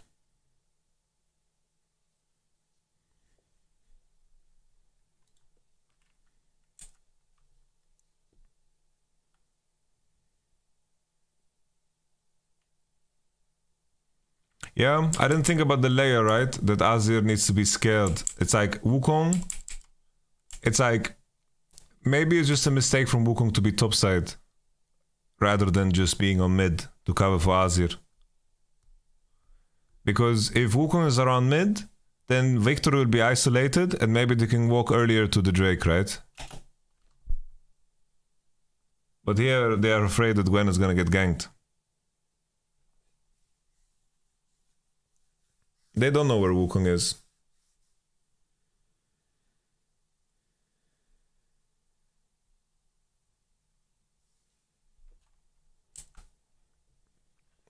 Okay, very good outcome for KCorp. Let's take a look at the Rift Herald usage now.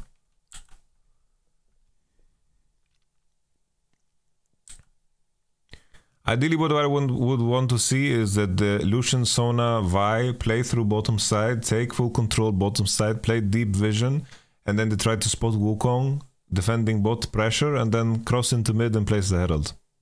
That is what I want to see. I don't know what happened to Gwen, but Gwen really like this is like game over for Gwen. What just happened, honestly. Like K'Sante is still healthy. He's gonna push and he's gonna make the wave crash, and yeah, this Gwen is really in a disaster. Really rough. Shit! I almost spilled my drink. My heart stopped.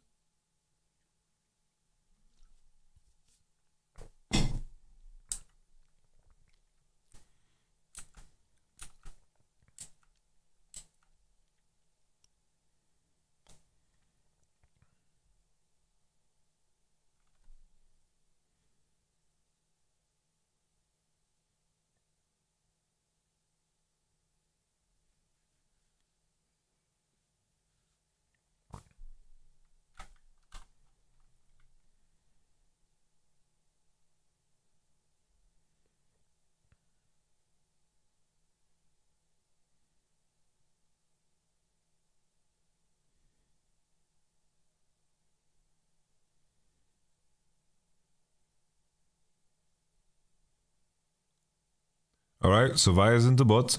Lucian is the one with the Herald. Lucian having the Herald kind of changes the situation that I mentioned before. Like, if Vi had the Herald, I don't like that Skins here doesn't step into River. Like, he has no reason not to step into River. It's like, the only reason you would not want to step into River is if you think that Victor can get Dove somehow. I basically hear you step into River, you clear the pink, and you help Sona play some good wards. This is the moment to do so. You need to get some information here on Wukong and you need to leverage your pressure. I don't like the fact that he goes in to try and then pieces out. Like this is not good. Like here, just go into River with Vi. Like you are stronger bot, I would say. Instead, Vi decides to contest through mid. Which is also, to be fair, it's also viable, right? But then he should have done so from the get-go. I guess what they are saying, right, is that Lucian wanted the base for Kraken, which is perfectly fine too, right? But then he doesn't need to go into bottom side in the first place. Just like a small thing to improve on. Small thing to improve.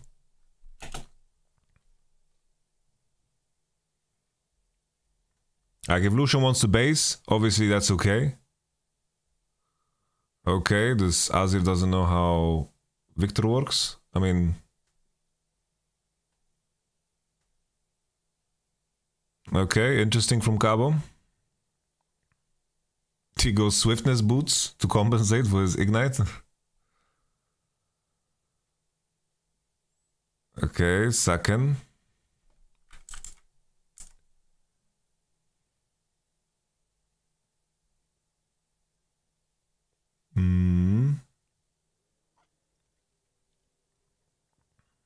Yeah, it's not so crazy to be greedy for plating here. Saken has like a big tempo on Azir because of the death timer. Okay, not too shabby honestly. Very good condition for Victor here. Insanely good condition for Victor. This Drake should 100% be KCorp's. The only like potential is that if Wukong like insta starts it.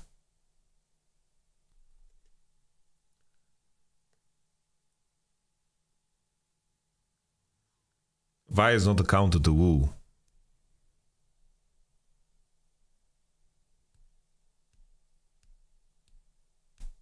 It's just that they are similar champs and they're not gonna punish each other.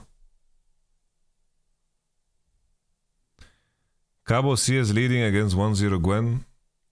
Yeah, he's been playing decent, but yeah, it's important to remember the context, right? It's like Gwen lost some CS on the gank that they did, and they got a kill. And then, of course, Gwen also died on the Rift Herald situation and lost a lot top. So, like, it's important to remember that. KCorp have mythic advantage on everybody. There is no way for them to contest. Decent setup, good wards placed. Good information on Wukong. Solid Drake setup. They're basing now. Seems like Lucian already used Herald on bot. We didn't catch it, but it's not that big of a deal because there was no setup to it. It was just a simple, humble crash.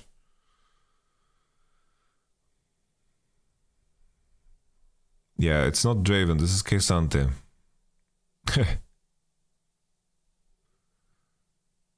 Alright. Kaori.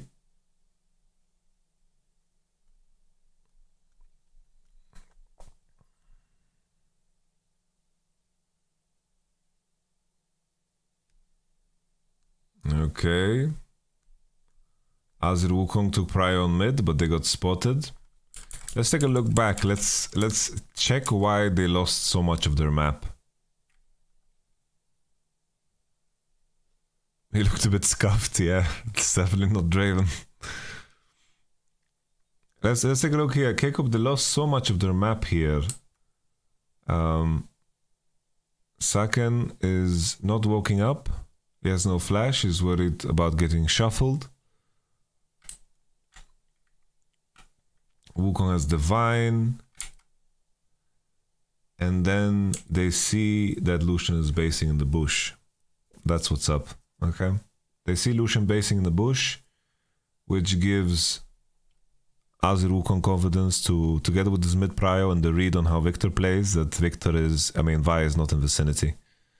Basically, Vi is not around. They see it by how Victor is playing, so they're just stepping into river. Sona was basing elsewhere, and Lucian was basing alone, so they are taking a lot here.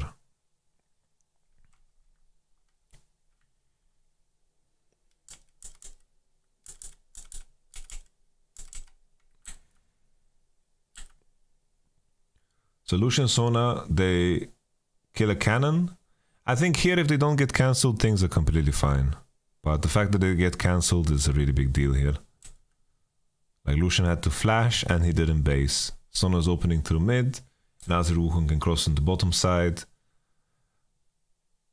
Very important though, like let's say there's a world where Lucian bases on time.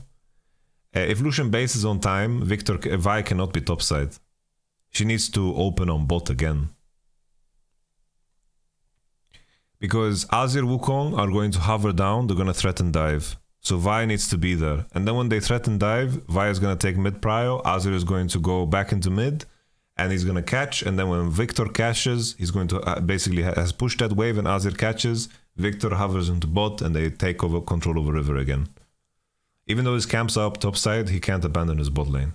And I just wanted to add that layer, right? Here, let's say Lucian walks out of base, same time as Sona. The Vi needs to also open on the map, same time as them.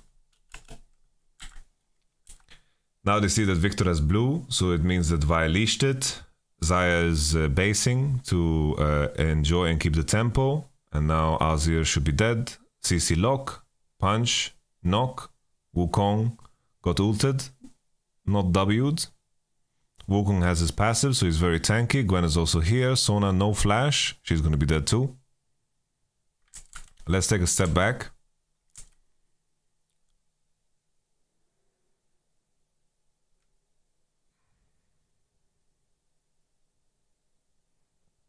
Yeah, Gwen is moving. I don't know where Sona is going. Like, Sona thinks she's Yumi here, sadly. Like, Whiten can just stay here in this position. He doesn't need to walk further than that. He's going to be in range to do everything he wants to do. But instead, he like goes on this magical journey. Like, look at him go. I don't know. He's going melee.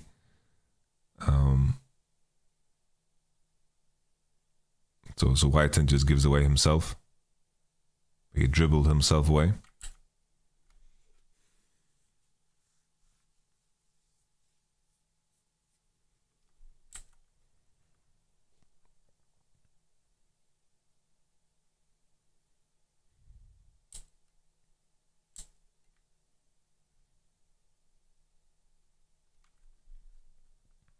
Lucian showed on top side and then on mid because Victor died, of course, so Lucian went there. Xayah was not involved at all in the fight, so she just went straight bot and started pushing. It is the former EG AD carry, yep. Victor now, of course, catching bot because Lucian is on mid.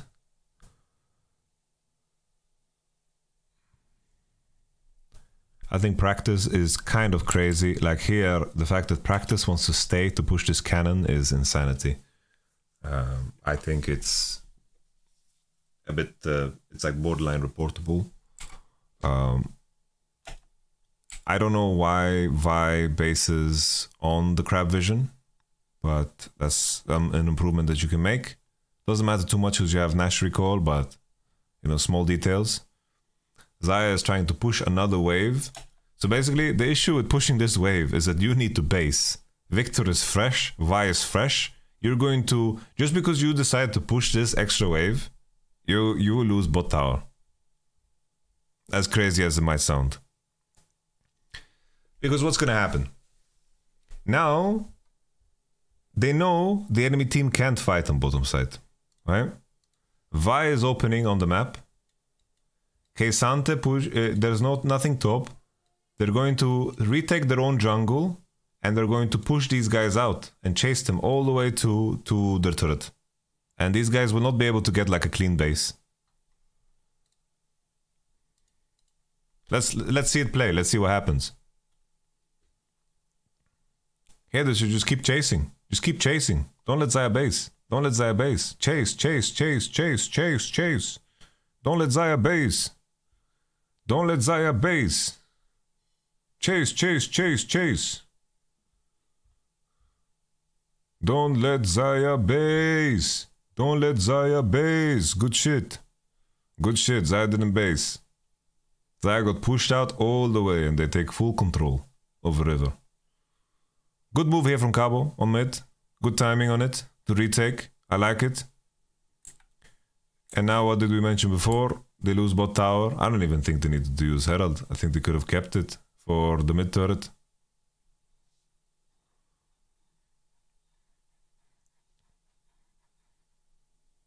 I think they should have just not used Herald. Honestly, I don't like the Herald use.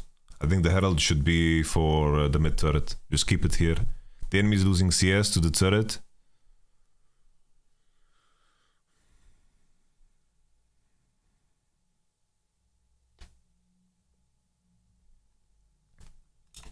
Cabo, I think here, I'm thinking if Cabo should just hover towards Vi instead of walking on this next wave. Because the thing is, here you have a bit of an advantage with Cabo. Like Vi is spotting Wu, Azir is pushing bot. But basically what you can do is, you can take the mid prio, and then you can collapse on bot, and then you can leverage the fact that Gwen has worse tempo. KCorp Ben, I think Cabo played good this game. Cabo's my homie, right? The main thing is to recognize that Gwen roamed into mid, right? Roamed into mid when Cabo took the full tower to kill the Sona. And also, Gwen died on a very bad Rift Herald play. And this is relevant, right? It's just, it's important to give praise where it's due and not due to circumstantial evidence. Because this is where statistics fool us.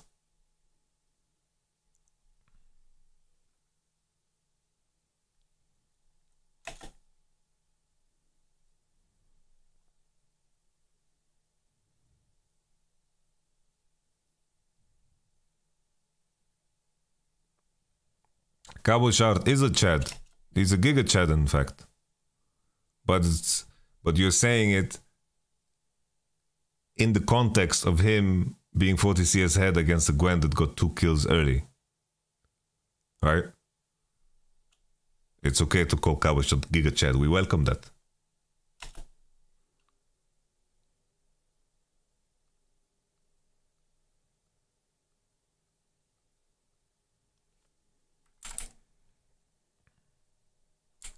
Here I don't like that the whole family is hitting this wave. So basically,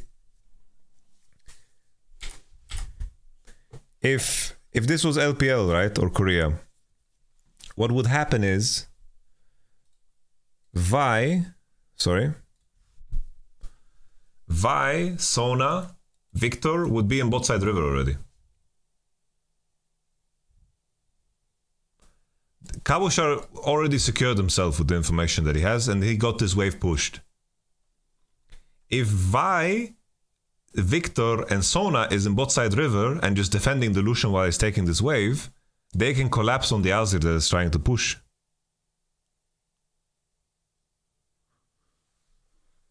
You know?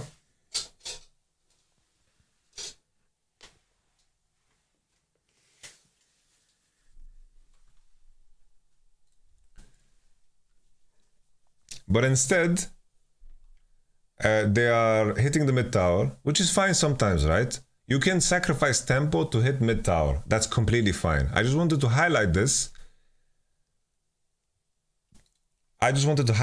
Because now Azir gets to steal a wave. And just because Azir steals his wave, it puts KCorp on the defensive. So now Victor is going to go all the way there. And Azir, we're not sure. Like right now, Victor is going to go all the way bot. And Azir will connect with his team. And during all of this, Nami, Xayah, Wukong are taking control of the river. Imagine a situation where Cabo doesn't want to push the next wave top. Right? Cabo doesn't want to push the next wave top. He hovers into mid. And then Lucian takes the wave aggressively because his team is supporting him. And then Victor, Sona, Vi, they collapse on the Azir. Then it would have been a lot better. Then Azir wouldn't take that wave. Victor would have taken that wave. The wave would have crashed bot. Azir wouldn't be able to base. And they would still maintain control over river and they would stay connected. It would be much better. Let's see now how this situation plays out. Because now Victor is pushing. The next wave is coming. Azir is connecting and Cabochard is just stealing red. Why not? He's taking another wave. He has TV advantage. Nami, Xayah are having full control over the pixel.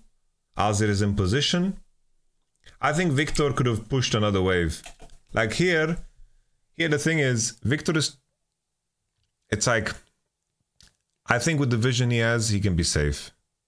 But I understand why he doesn't want to, because Wukong could maybe W over the golem wall and then maybe he dies. So it's not like completely crazy what he's doing here, you know?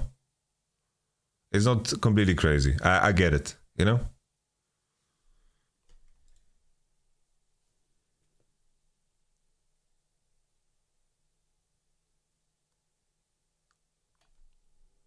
What is a Wukong? It's a jungler. So there's a jungler in the game for Games What?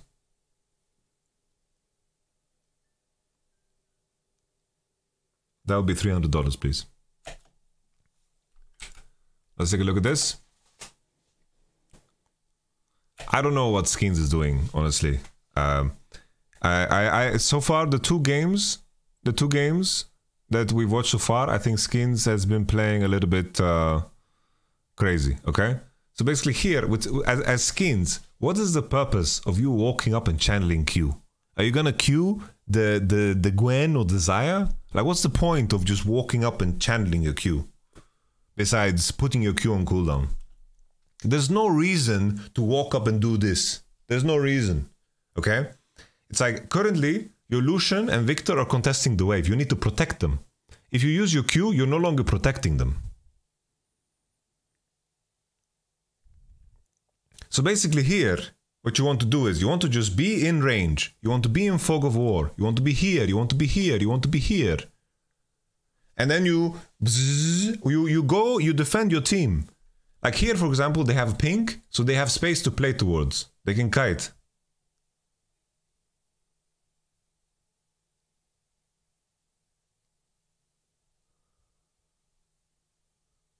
And then, you know? But here, what is Skins doing, man?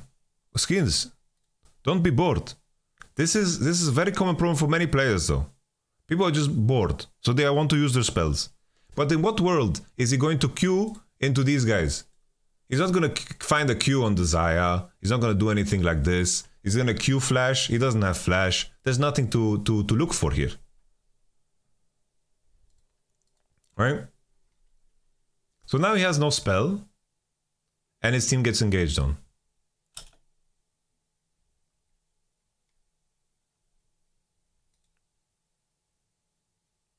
Very messy. Very messy. Very similar to before, right? Like in the previous game, Saken and Kaori are playing in the same pocket always. Skeens said that he felt chained with the meta, only playing Vi, and that he waits to play carries to solo win games. Bro, what are these statements from the KCorp players? They need to take some ownership over the game. That's a crazy thing to say if Skeens said this. It's a team game, bruv. It was a joke? Okay, it was a joke. Then that's... He said it jokingly, okay. Okay. Very funny. Okay, so once again I repeat, right?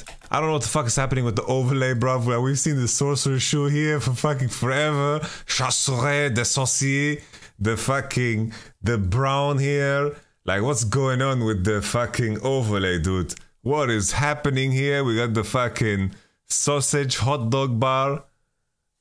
Oh man, what's happening, bruv?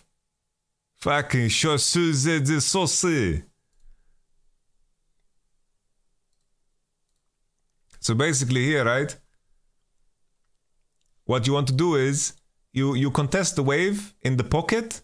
Basically, you defend the guy who's hitting the wave. So if the enemy tries to break out and engage, they only manage to do it on one person, and then you can counter engage much easier. So basically, you want to create that half moon shape that I talked about. Fuck Carnage. What's that? Is it like JD? Yebam Disa. Okay, we continue. We continue, guys. I don't know what the hell you made me say.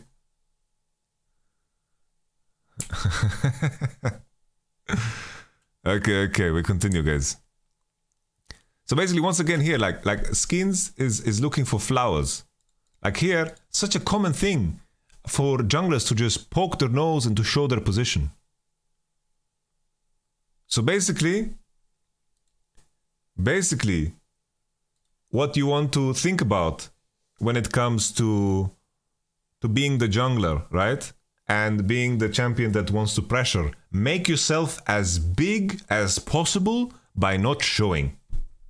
Because let's say Vi, this is Vi's range, okay? This is Vi's range right now. And then she can Q and then ult, so she has like this kind of a range, okay? Let's say this is her range. Obviously it's more or less, who cares? Imagine she's hiding in this bush, for example, and the enemy doesn't know. Then she is this big, she can be here, look how big this Vi is. She's the biggest motherfucker on the planet. She can be anywhere.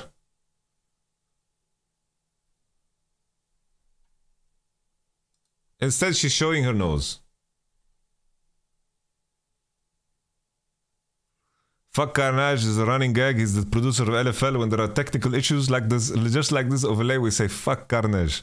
Okay.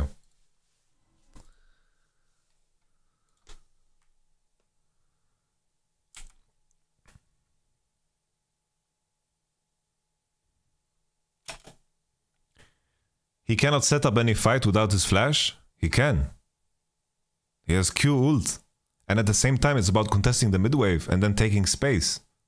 Right? Issue is here, Skeens has no Q now. And same mistake as always. These guys are always hugging each other's nutsack. Okay? These guys are always... Okay, this is the nutsack. Okay? I'm gonna show you.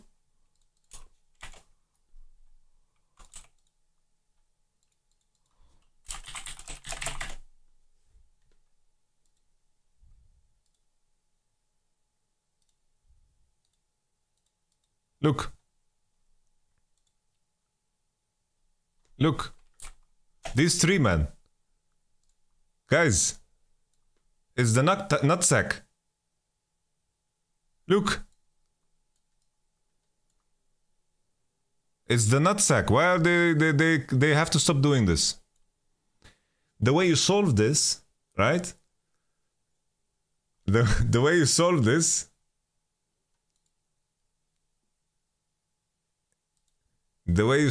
is understanding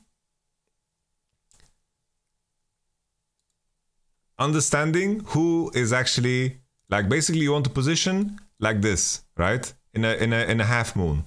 Whoever is in the center is the person who has the strongest ability that is the most important. In this case, right, Victor E is the most important spell. So let him have the premium position. And then put Lucian here, like put Lucian here and put Sona here as an example. As an example. That's super important. Very important. Where are you from? I am Palestinian, my friend. I throw rocks at my enemies, like Talija. Free Palestine, homies.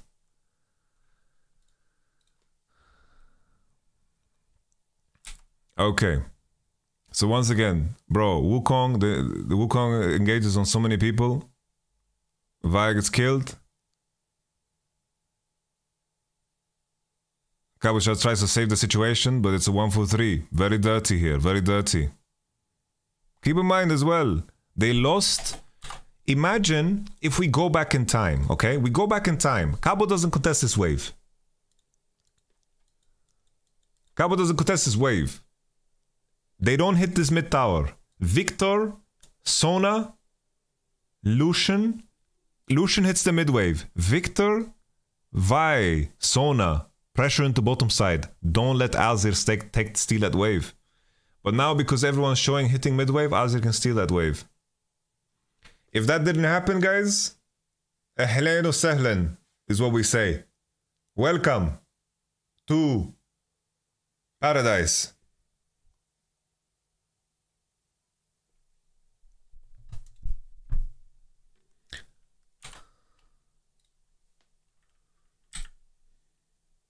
But instead, right, what happened? Victor needed to go catch. They need to be defensive position. Nami, Xayah, Wukong got the aggressive position. They took over the pixel bush. Gwen Azir in position, and now they are in the defensive position. Very important nuance here, guys. Very important.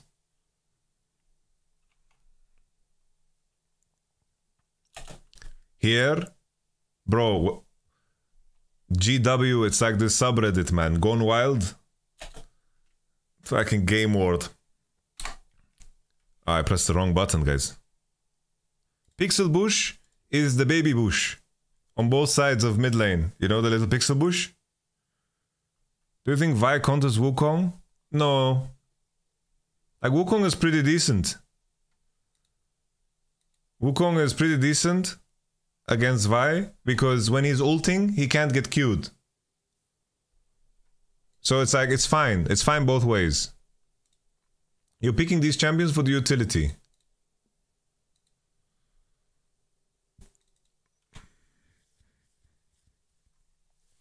Sona is fine. Like, it's less about the counter pick to Nami and more about the synergy with Lucian.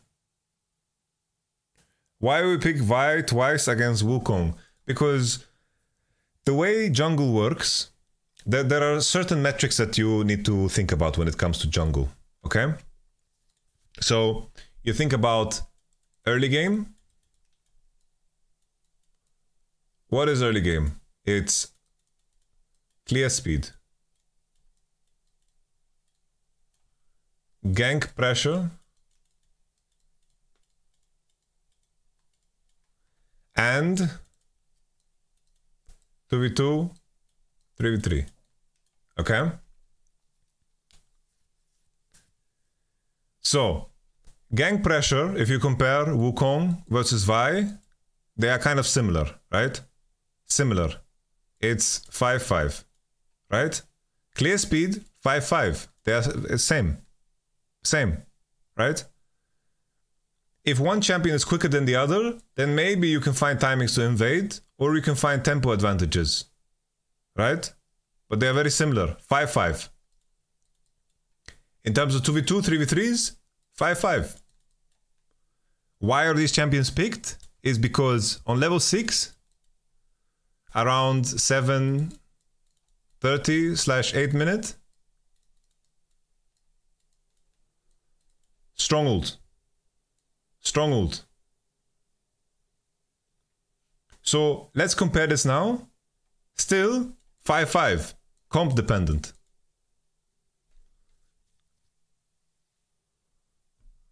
Sometimes Wukong ult is better, sometimes Vi ult is better, right? It depends on champs. Right? So they are picking it for this utility. If you compare, let's say, Wukong versus Elise, clear speed, early game again, clear speed. Clear speed. Elise 6, Wukong 4. Gank pressure.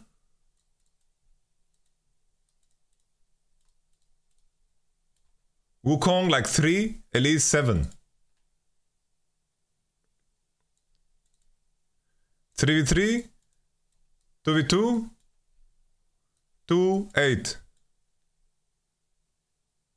Elise, early game much stronger. Level 6. Utility. Wukong 7-3. As an example.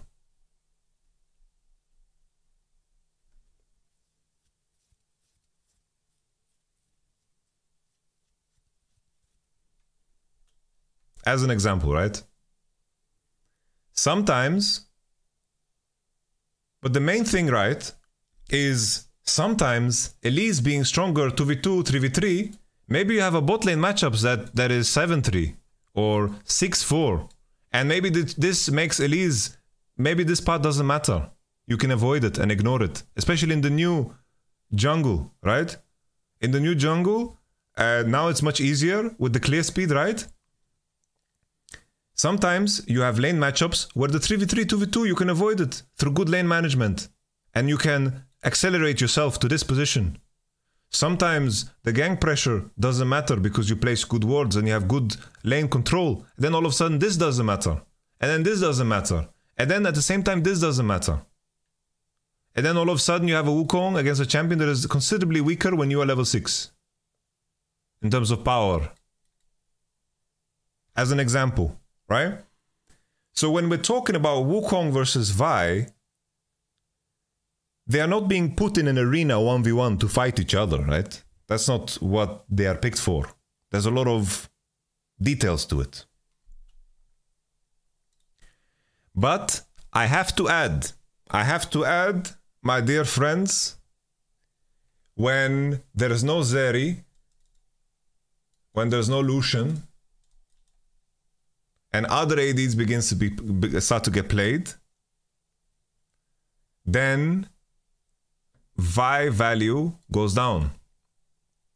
For example, Xayah, even though I don't think Xayah is a good pick here, okay? Let me make that clear. I don't think Xayah is a good pick. Xayah is a champion that is pretty decent into Vi.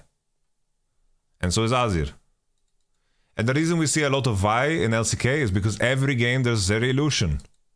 Or Sivir. Right?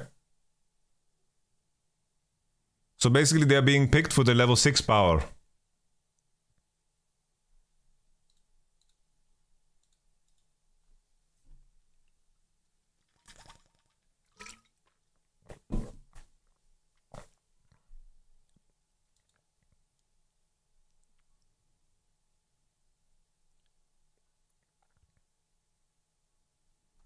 Don't worry guys, I will review every KCorp game. I will give you guys all my support. Don't worry. Skins is known for his listen. Do you think it would fit this comp? Not really. I think listen is only good if you have like Syndra mid maybe, and then like Yuumi on your team. This is like one way, you know. This is your way. Hello, I just came. What were your thoughts so far? Okay, so let me just say everything that I said for the last 2 hours in a sentence. I can't do that. I'm sorry. Yeah, it's just not powerful enough. You have to watch the vote, my friends. Try to jump in. I'll try to be as clear as possible.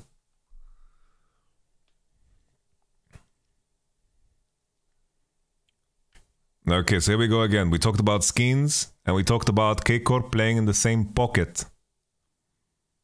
They are playing in the same pocket. We don't like that, okay? KCorp, carries, and support are playing in the same pocket, and skins is bored. Hey, je vous t'ai guys, I don't understand French. You cannot write French in the chat, guys. I don't know French.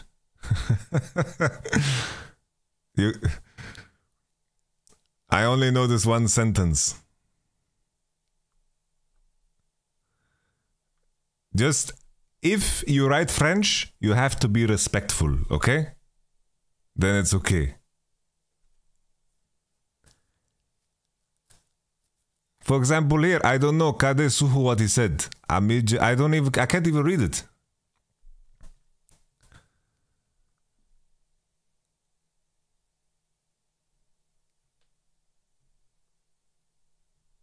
French, you can be our LEC coach. Sounds pretty good, no? Guys, you have a coach. You have Nero. Respect your coach, okay? Very important. I was interested in joining KCorp in the off-season, but, you know, business is business. So now I take it easy. So respect Nero, and all will be good. Okay, so let's take a look at this again. Carnage! What are you doing, Carnage? Okay, it's fixed.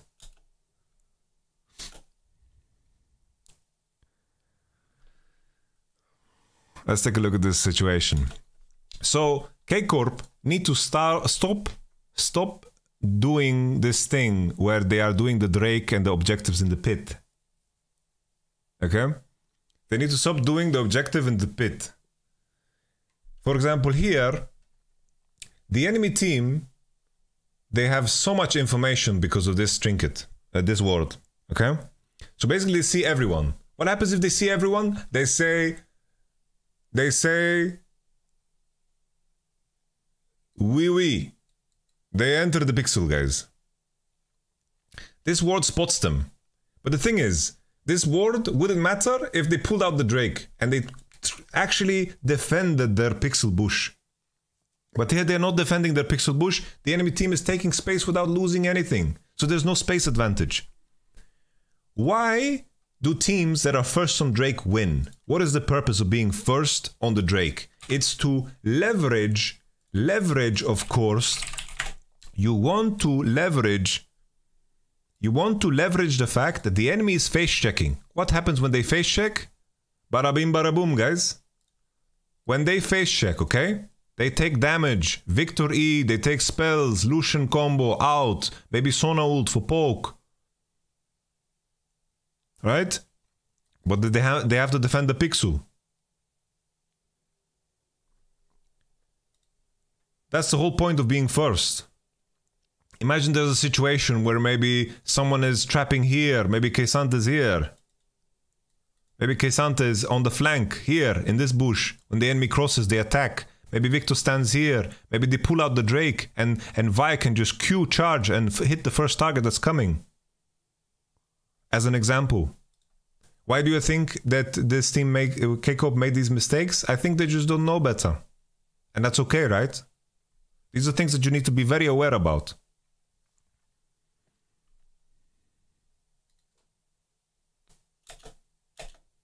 Here, Cabo is doing a good job. This, very good. He's marking the Gwen. He doesn't want the Gwen to sister fist his teammates. But the issue is these guys have free entry.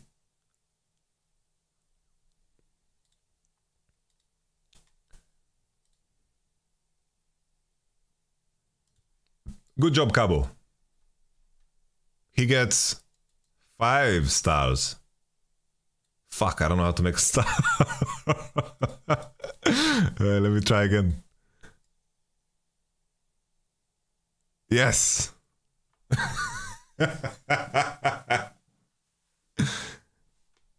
Ah, carnage.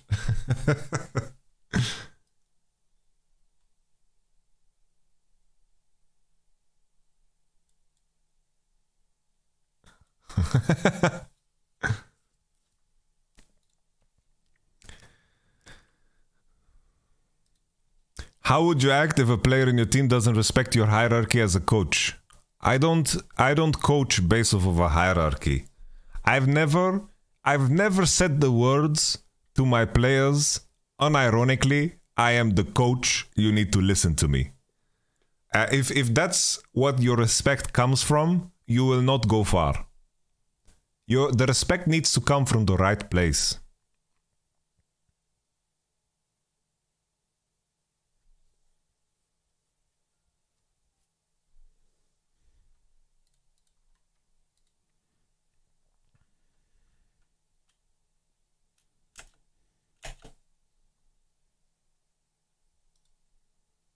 Okay, so Azir took it. Because look, like here, imagine instead of them having the position on this and being in a position to be ready to fight, they are instead on the defensive. And of course, once again, guys, it goes without saying, look at these three again. Always, they are hugging, guys. They are always hugging. I wouldn't be surprised if we go into KCorp gaming house and these guys are sleeping in the same bed.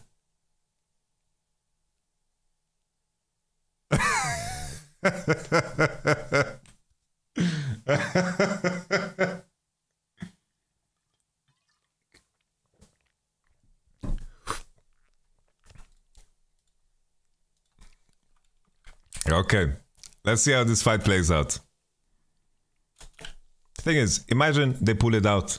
Imagine Victor stands here. They stand here. They stand here. The enemy is entering here. Zap laser. Spell. Spell. Victor W. Spell. Kite back. Kite the dragon back. All good.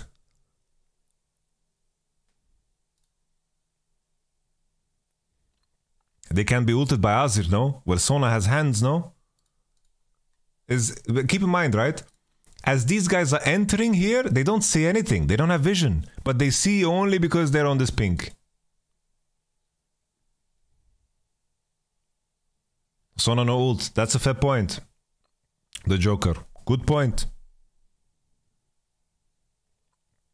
That's a fair point. But imagine here, Lucian is throwing culling at them. Let's say Victor is using spells here. Like, they could have done that. But here they are thinking, we're gonna finish this Drake before they arrive.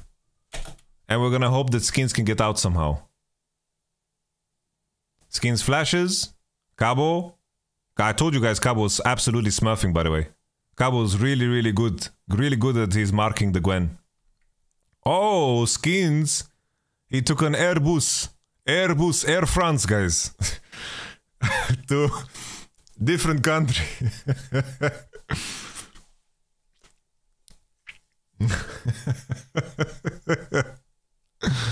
Ay, ay, ay.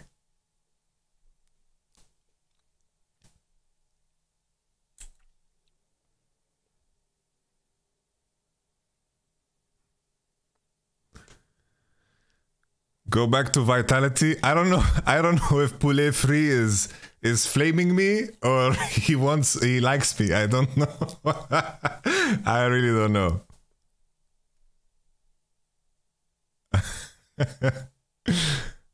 Tenshev. I'll go back to Skins. As red, isn't it better to push mid and get ready to rotate top instead of being on Drake? The thing is here, they had this pink on Drake that allowed them to enter, right? If they didn't have this pink and that one didn't give information. Oh, for Skins. Okay, poulet free. Okay, poulet frit.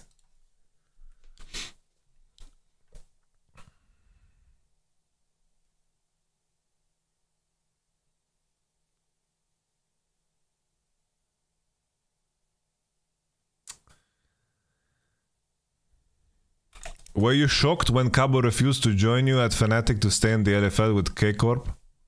Well, I think the issue was, it's like, me and Cabo really want to work with each other, right? We have a lot of history together. We have a good friendship. We have good memories together, you know? It's like, we both achieved like the heights of our careers together. Like, Cabo Shard was, like, when we were working together in Vitality, he was all-star top laner in Europe. He was winning. He was playing so fucking good, you know? And the main thing is, I think the issue for Cabo, which I understand and I respect, is that when he had conversations with Fnatic, it was only clear to him that I felt excitement for him. For the management and for everybody else, they didn't share that enthusiasm. And I think that Cabo Shard felt that. And I think in KCorp, he feels very valued. And he deserves that, you know? In KCorp, Cabo Shard is valued. And I have to say, KCorp is very lucky to have him. Very lucky to have him.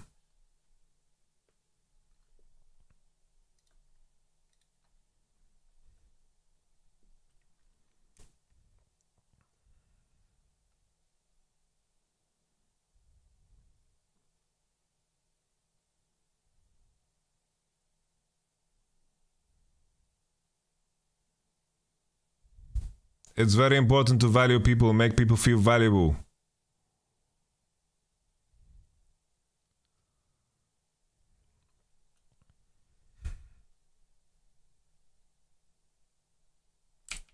Let's tune back into the game, gentlemen. And ladies, of course. And ladies.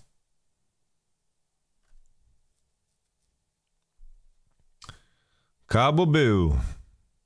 Your review gonna be on YouTube? Yes, it will be.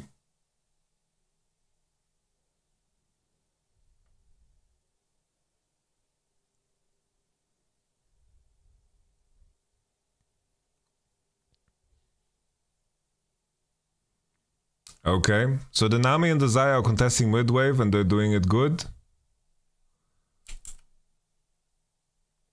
Here as well, I don't like this from Cabo. I don't like this from these homies. Like if they want to contest through mid, they need to do it through angles. But here, GW, they are in a good spot actually. Let's take a little bit longer step back. I think, yeah, here is the issue. Here is the issue, guys. We found the issue.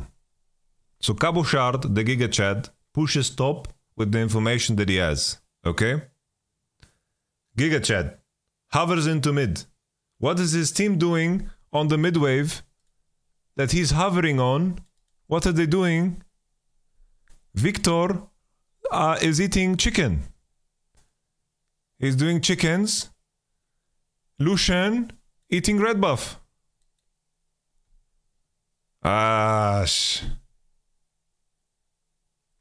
White in. He doesn't know what to do, guys.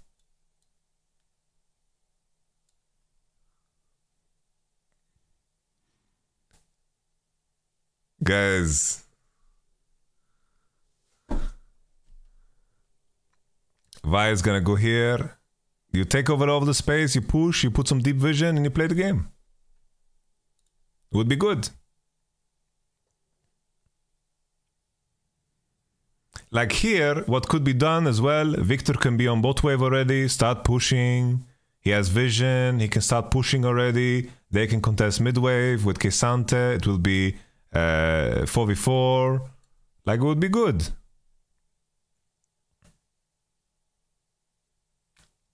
The issue is, Gwen pushed bot, okay?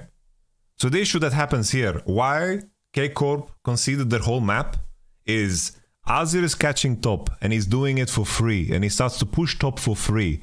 They are having bot prio, mid prio, top prio, all at the same time. So let's take a look now. So, Zaya is taking the prio, and Gwen is eating seafood. Okay? She's eating seafood, crab. And in this position, they have prio mid, and now Victor is starting to push bot very late. Azir could have pushed one more.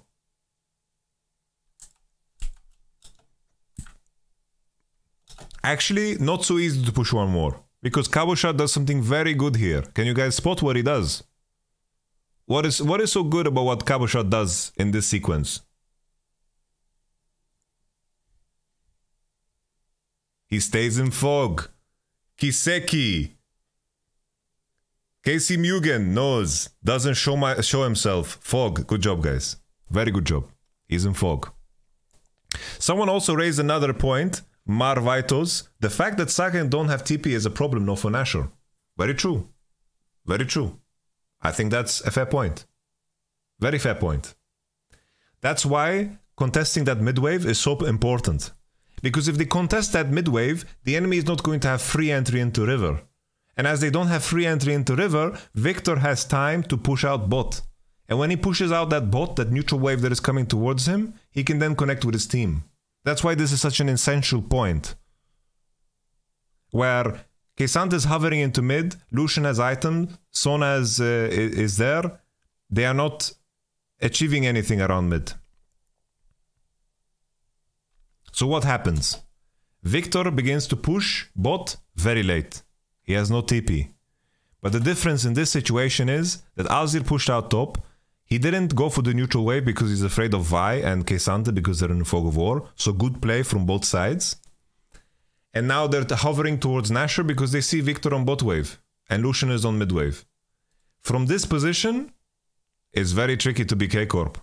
Because right now, the only saving grace here is Kesante is using this plant. And the blue trinket that Lucian has. But this is a situation where GW could potentially look for a fight. Zaya is taking the next midwave on her own.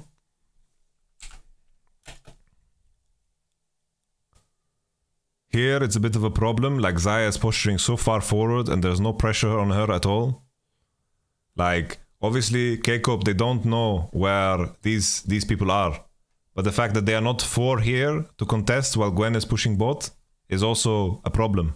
Because Zaya is practically pushing this wave on her own. Imagine here, the moment this happens, the enemy team just starts hitting Nash. And then Zaya will connect. We look. So KCorp now. I mentioned before that Cabo should take the other route, he shouldn't. That's why I wanted to take a step back, because something felt very wrong, okay? So Cabo being here is completely fine. He has nothing else to do. He can't be in his own jungle because he will die. So now they take this wave. And keep in mind, it's not super easy to pressure Nash because it's quite early in the game. But there is a conversation to be had about the position that GW was in here. Like, imagine they start leashing Nash and they turn on Pixel, like we talked about before. With Nami, with Gwen TP. Like Victor was just into bot. GW could have won the game here, I think. They could have just won the game. Like, they would annihilate this Nash. And then even then, if you want to face check, would be very tricky, very hard. Imagine Nami ult. Azir maybe stands. Like, let me show you, okay? Imagine a situation. Oh. Imagine a situation, okay? Imagine here, Azir stands here, hits. And then let's say Gwen has TP to... Actually, Azir doesn't even need to be here. They just need to Gwen TP with here. Like, they can make sure that when the enemy crosses this point, they hard engage on them. Wukong can go, Nami ult, Azir can go, Gwen can come from here. Imagine Gwen has TP ward here maybe, she TPs behind the enemy. Like, it would be very, very rough.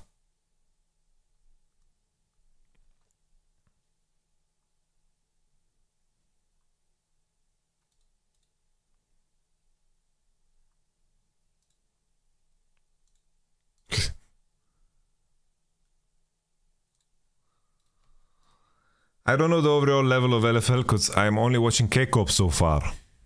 So I can't judge. But I think the opponents that they've had so far have been pretty decent.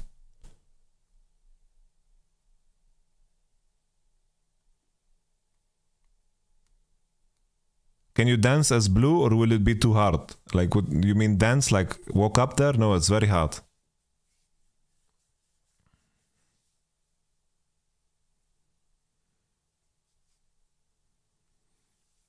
Now Cabo Shard is into bot with TP. GW didn't do anything significant, like they only pushed top with Azir and then they based. So they didn't do much. Ksante's new champ is practically unkillable. It's not true. Like, he's gonna walk in there and he's gonna eat a lot of shit. I can tell you that much. He's gonna get... Like, he's gonna get Xayah autoed, he's gonna get Azir Q'd, he's going to get Nami spells. Like, he's gonna lose a lot of fucking HP. Like, he's not that broken that he can just walk in and, like, swing his big dick. It doesn't work like this.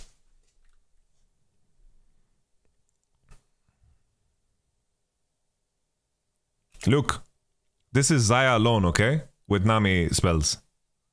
And even though he's tanky, he just lost his... Like, he lost 30% of his HP.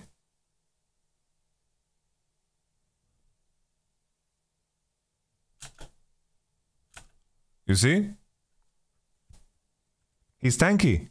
But he can... You know, Arnold Schwarzenegger, you know what he said?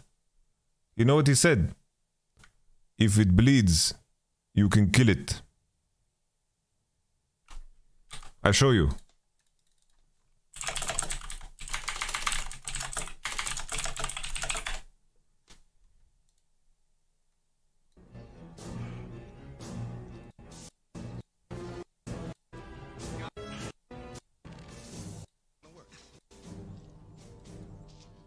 You really think this Boy Scout bullshit's gonna work? It can see our tripwires. Maybe it can see this. Instead of complaining, maybe you should help. Wait, what is it? Something else. When the big man was killed, you must have wanted it. Its blood was on the leaves. If it bleeds, we can kill it. Boom. If it bleeds, we can kill it. Okay. So, we don't like this, what KCorp is doing. Why don't we like this?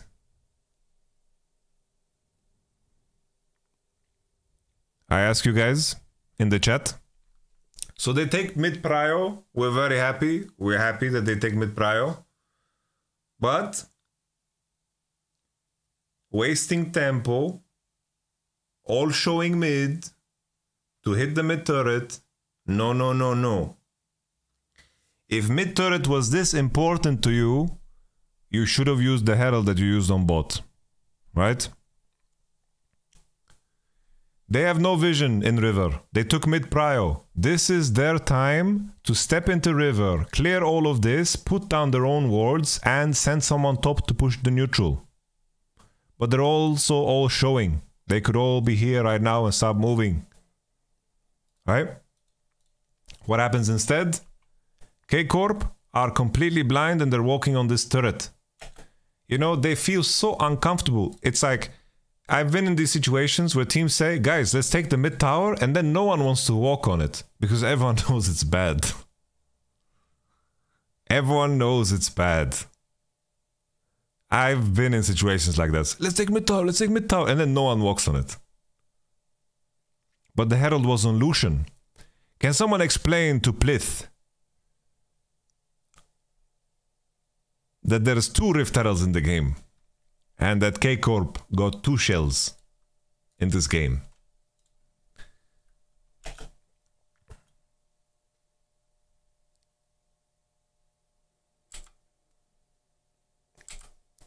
Bro, Cabochard is doing magic here.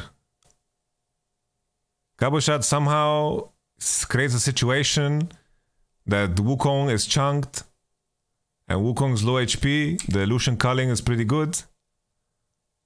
I don't know what this Nami is doing, guys. Like, this Nami is so bored. Like, this Nami is so bored of the game. I don't know what she's doing. Like, look at Nami, okay? During this whole sequence.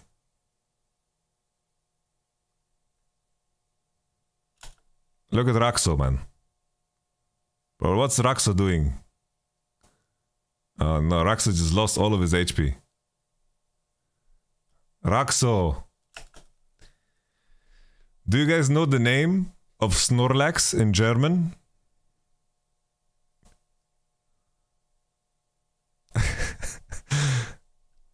Snorlax's name in German is Relaxo. Relaxo. This is his new nickname. Keep in mind, I have no idea how he looks like. We're gonna call him Relaxo.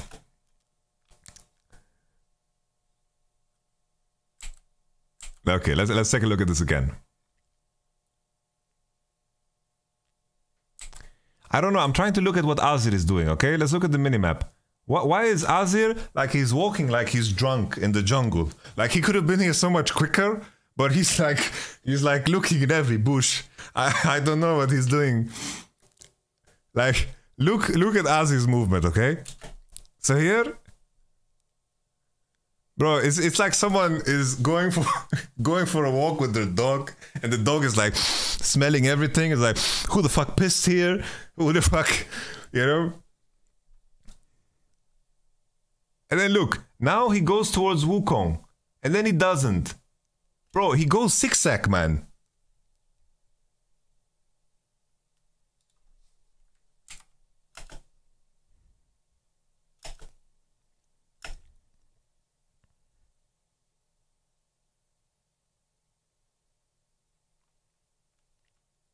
Okay. Gwen TP'd, and GW, they got chunked. So this is contestable still for KCorp. But KCorp didn't take the position, right? So still there's a situation where they have the information advantage, right, in the area. But Nami is chunked. Zaya just caught the wave. So KCorp can have free entrance, right? But Cabo wants to go into bottom side. He says, yo, I was mid.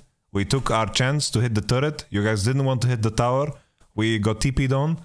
I'm fucking leaving, guys. You're on your own.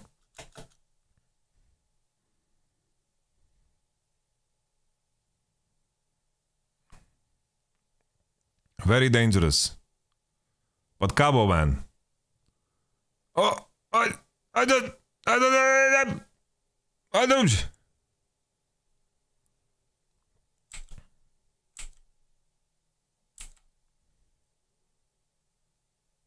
He's bleeding, yes. Cabo's bleeding, guys. Alright, let's take a look at this again. Honestly, good Sona ult timing here from Whiten.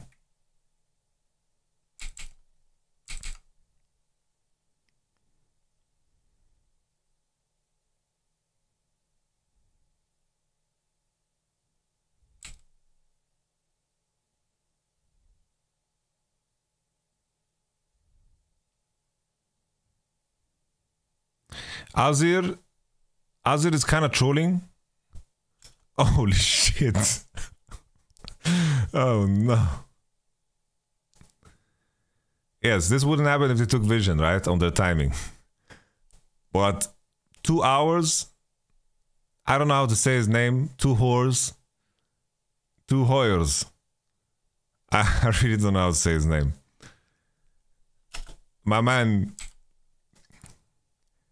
You know, Fast and Furious, they've kept making movies, right? They kept making movies. Tokyo Drift was cool, right?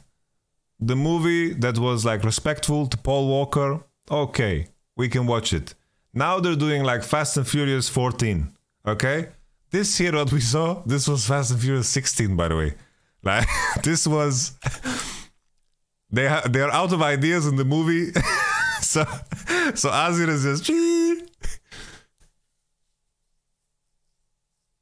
He's doing it for family. Oh, man. Okay. We continue.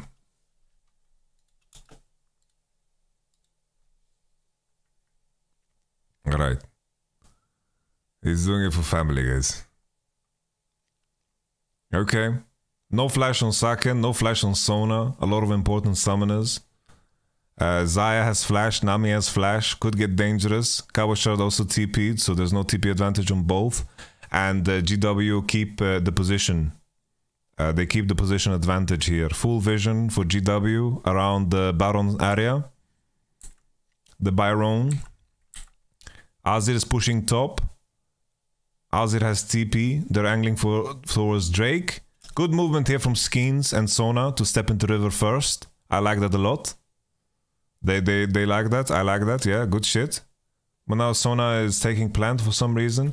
No reason, okay? No reason to use the plant when the enemy for sure haven't put any wards on bot side yet. Okay? Keep the plant. The plant is a juicer. The plant is a very big difference maker here. It's like a blue trinket on crack. Okay? You need to keep it. The enemy team didn't put any wards yet. You can keep it by your side because it's one by your side. You can keep it. Okay? Azir is on top, Victor is on bot.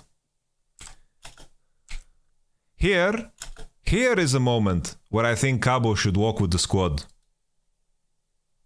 Like here, Cabo walking with Vi and Sona into putting wards and being in a position to fight from here on the mid-wave is a bit better. And then Lucian can join. And then like that, in case there's a fight in river, the enemy is face shaking into them, they can TP with Victor, even though Lucian is late, it will be a winning fight. But here, what does Cabo do? Cabo wants to show his big wang to the enemy. Here, what's Cabo doing here? He's just exposing himself to the enemy. Not necessary. We don't need that. Okay? We continue. We continue.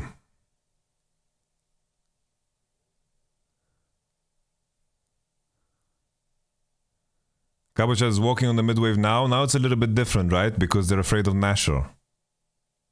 The enemy is posturing away from Drake, which means the enemy could potentially do Nash. But here, the enemy could have just started Nash. I don't know why GW doesn't start Nash. Because they have full info on Nash, right? It's like here, they see Zaya, and they see Azir on top, so they know that the enemy doesn't do Nash. But now when they're not in fog anymore, stepping into mid again is good. Like here, it's different. Because now it's good to step into mid, because they have to be scared about Nash. Why is it different? Because we no longer see Azir, we no longer see Zaya. Like here we see her, because Cabo is showing. But they can just start Nash right now, honestly. Like there could have been 18 times where GW do Nash. KCorp are getting away with murder, guys.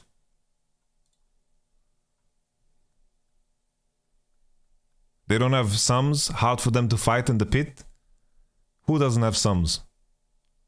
They have sums.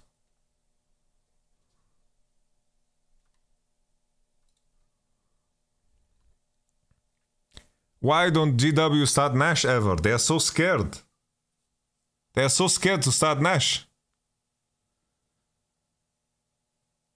By the way, GW don't have time to escape after doing Nash. No, the enemy team has no vision. They can't even enter. And then you just fucking engage.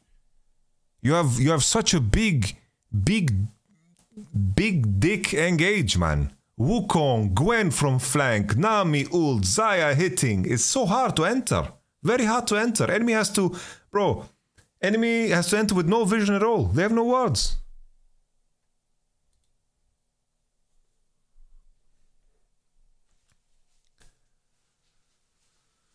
Guys, after 13.1, after the preseason, guys, Nash doesn't do damage anymore, by the way. Wukong just hits it with its boost staff. Nash is just standing there.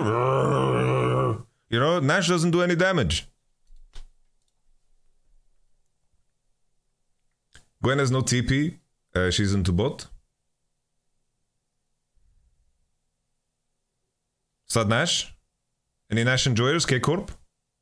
KCorp? Hit Nash. Give it a little tease. See what the enemy does. Or just trap, okay? Don't want to give Nash a little tease? Yeah, let's sit in this bush. Why do both teams just want to sit here?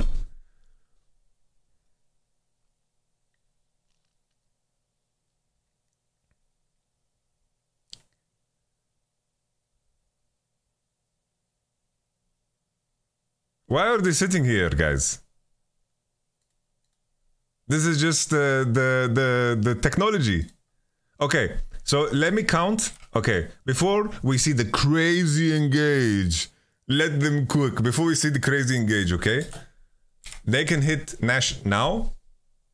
1, 2, 3, 4, 5, 6, 7, 8, 9, 10, 11. They blue trinketed now. 12. The HP would be really low. So it's like now, GW, the enemy team, it didn't get spotted doing Nash. So they can just wait. If this guy gets engaged on, you know, let's see what happens.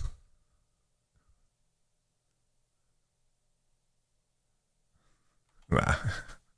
Nah, man. Come on. Come on, man.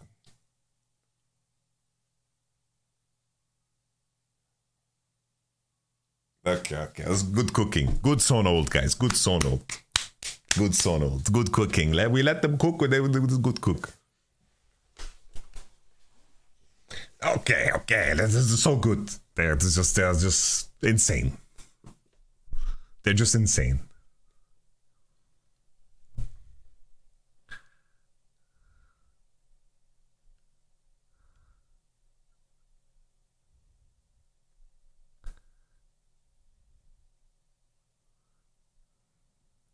So good, man.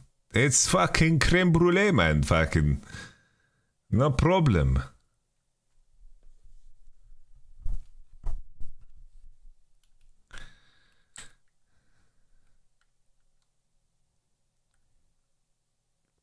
Me and Cabo would always go to this French restaurant called Entrecôte. Me, Juzuki, him, Jack Troll, Attila. We would feast, man. We would feast. 2-0 weekend, Vitality pay for fat dinner.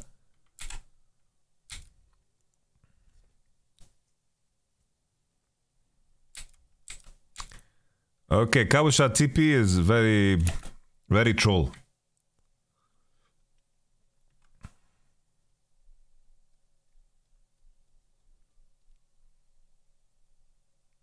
Are you gonna watch VCS when the league starts? No, sadly not. I don't have time for that.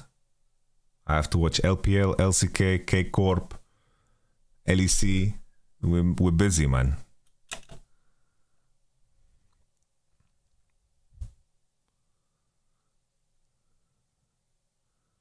So basically, like Kisante tipping like this is very bad. Because basically, how you want to play this Nash is you want to open through mid and then collapse on the Gwen bot. So basically, the rules you have when you play with Nash, most of the time. If you kill Nash cleanly, right? Let's say the enemy is all alive and you have no information after doing Nash and you just base. You want to open up on the map, be 5 on mid and use the wave to make sure that people show, okay? So the enemy team is going to show somehow, right?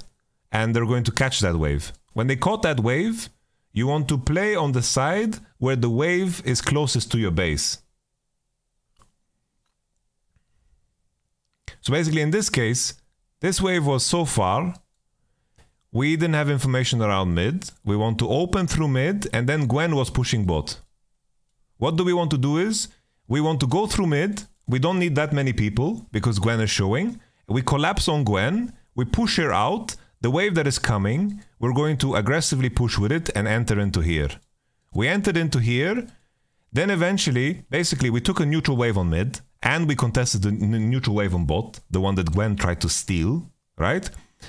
Then we're gonna push with that wave, and after clearing this, we're going to collapse, and then the next wave that will come, basically it will be in this position, right? We're going to stay and hard commit on bot.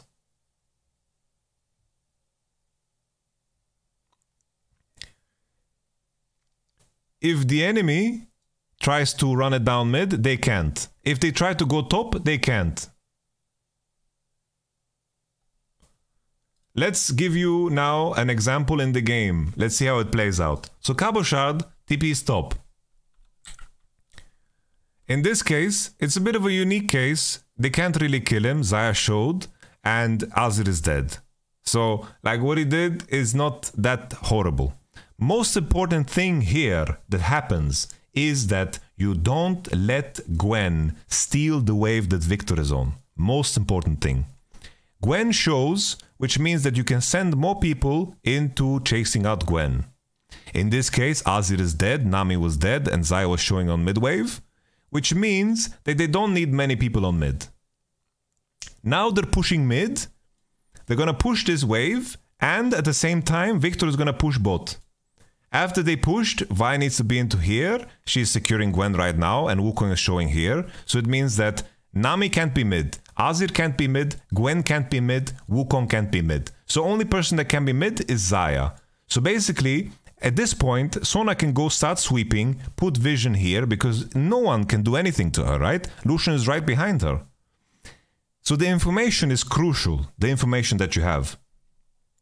And then after this has occurred, after we push this neutral wave, and Victor has defended this wave, we're going to step into this jungle, put vision, put vision, put vision, put vision, put vision, put vision, put vision, put vision.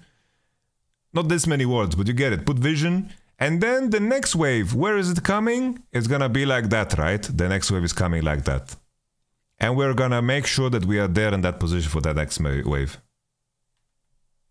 And we're going to get that tier 2, because Nash is broken.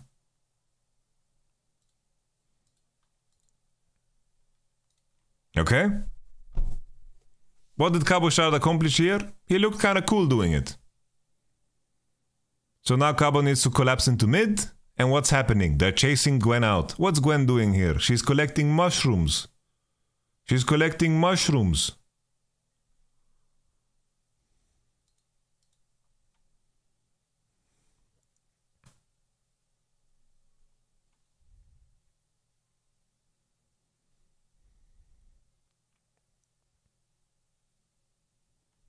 Now they're walking in. This is good, right? They're gonna walk in. Cabochard is collecting that mid wave. He's completely safe.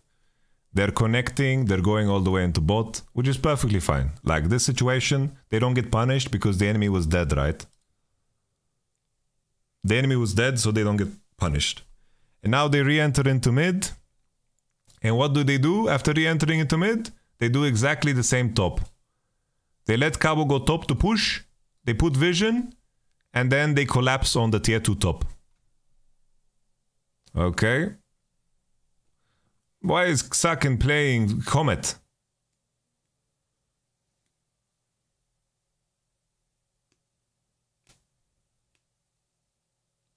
Ooh, okay. Skins. Skins. Skins. Skins with a good Q here. But Ekkas crossed the wall with W.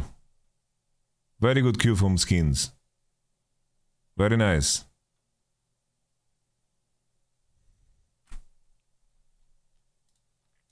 We give credit where credit is due. Hard to proc first strike versus Azir? No, he should be playing probably Ahri in this matchup.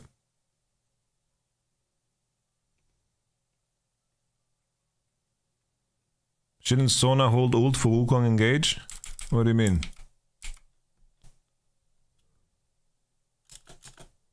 This is perfectly fine what you did. It's no problem, it's okay. We accept. I doubt Whiten has practiced a lot of Sona, man. I think he played perfectly fine, all things considered.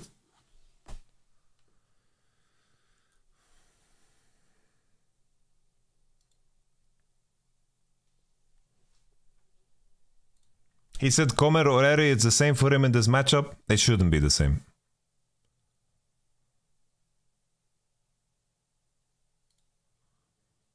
GG. Okay. What do we learn from this game when it comes to KCorp? Let's put some notes, okay?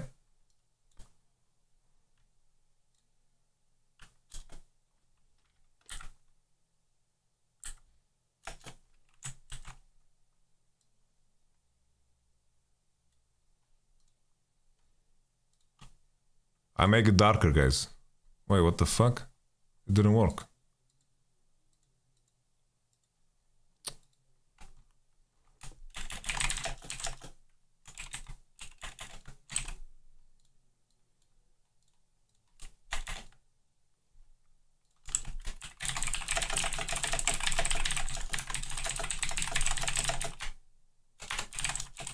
Bro.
Alright, guys.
Okay. So these are the things we're gonna look at. Skins, wasting time in jungle. Covering and looking for ganks that are not happening. Losing tempo. Okay, so basically we're going to look at this together. We are going to bring these points back up the next time they play, and we're going to pay attention to the things that KCorp have improved and the things they haven't improved.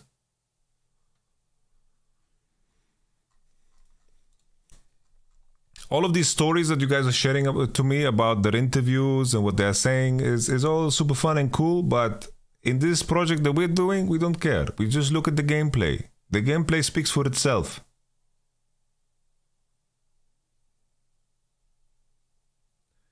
So now we have some things to pay attention to, and we're going to bring these up the next time KCorp play, and we're going to do this once a week, guys. I'm gonna call this series Eyes on Karmine Corp.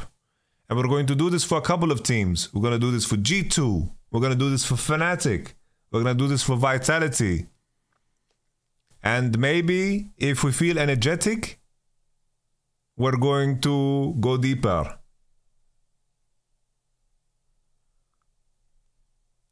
Eyes on Karmine Corp. Ladies and gentlemen, thank you so much for being here. If you guys missed the review, please check out the VOD, or like I will also just post this on YouTube. So I'm gonna post this on YouTube. I would appreciate you guys if you check it out, leave a like, leave a comment. It will help me a lot. I'm currently unemployed. I'm trying to do my best to stay in tune with the game. And all in all, I think that's a good point to close the stream. I don't think any of you guys want to watch me play League of Legends. So I'll thank you very much, guys. I appreciate all of you showing up. This was a lot of fun. Do we raid someone? Tell me who to raid, guys. Give me someone to raid. Who do you raid? Tell me someone to raid.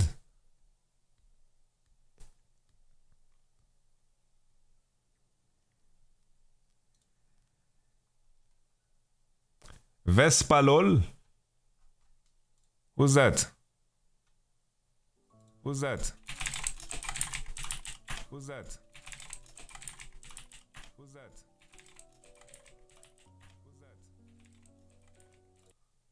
Okay. We raid Vespalol. Au revoir.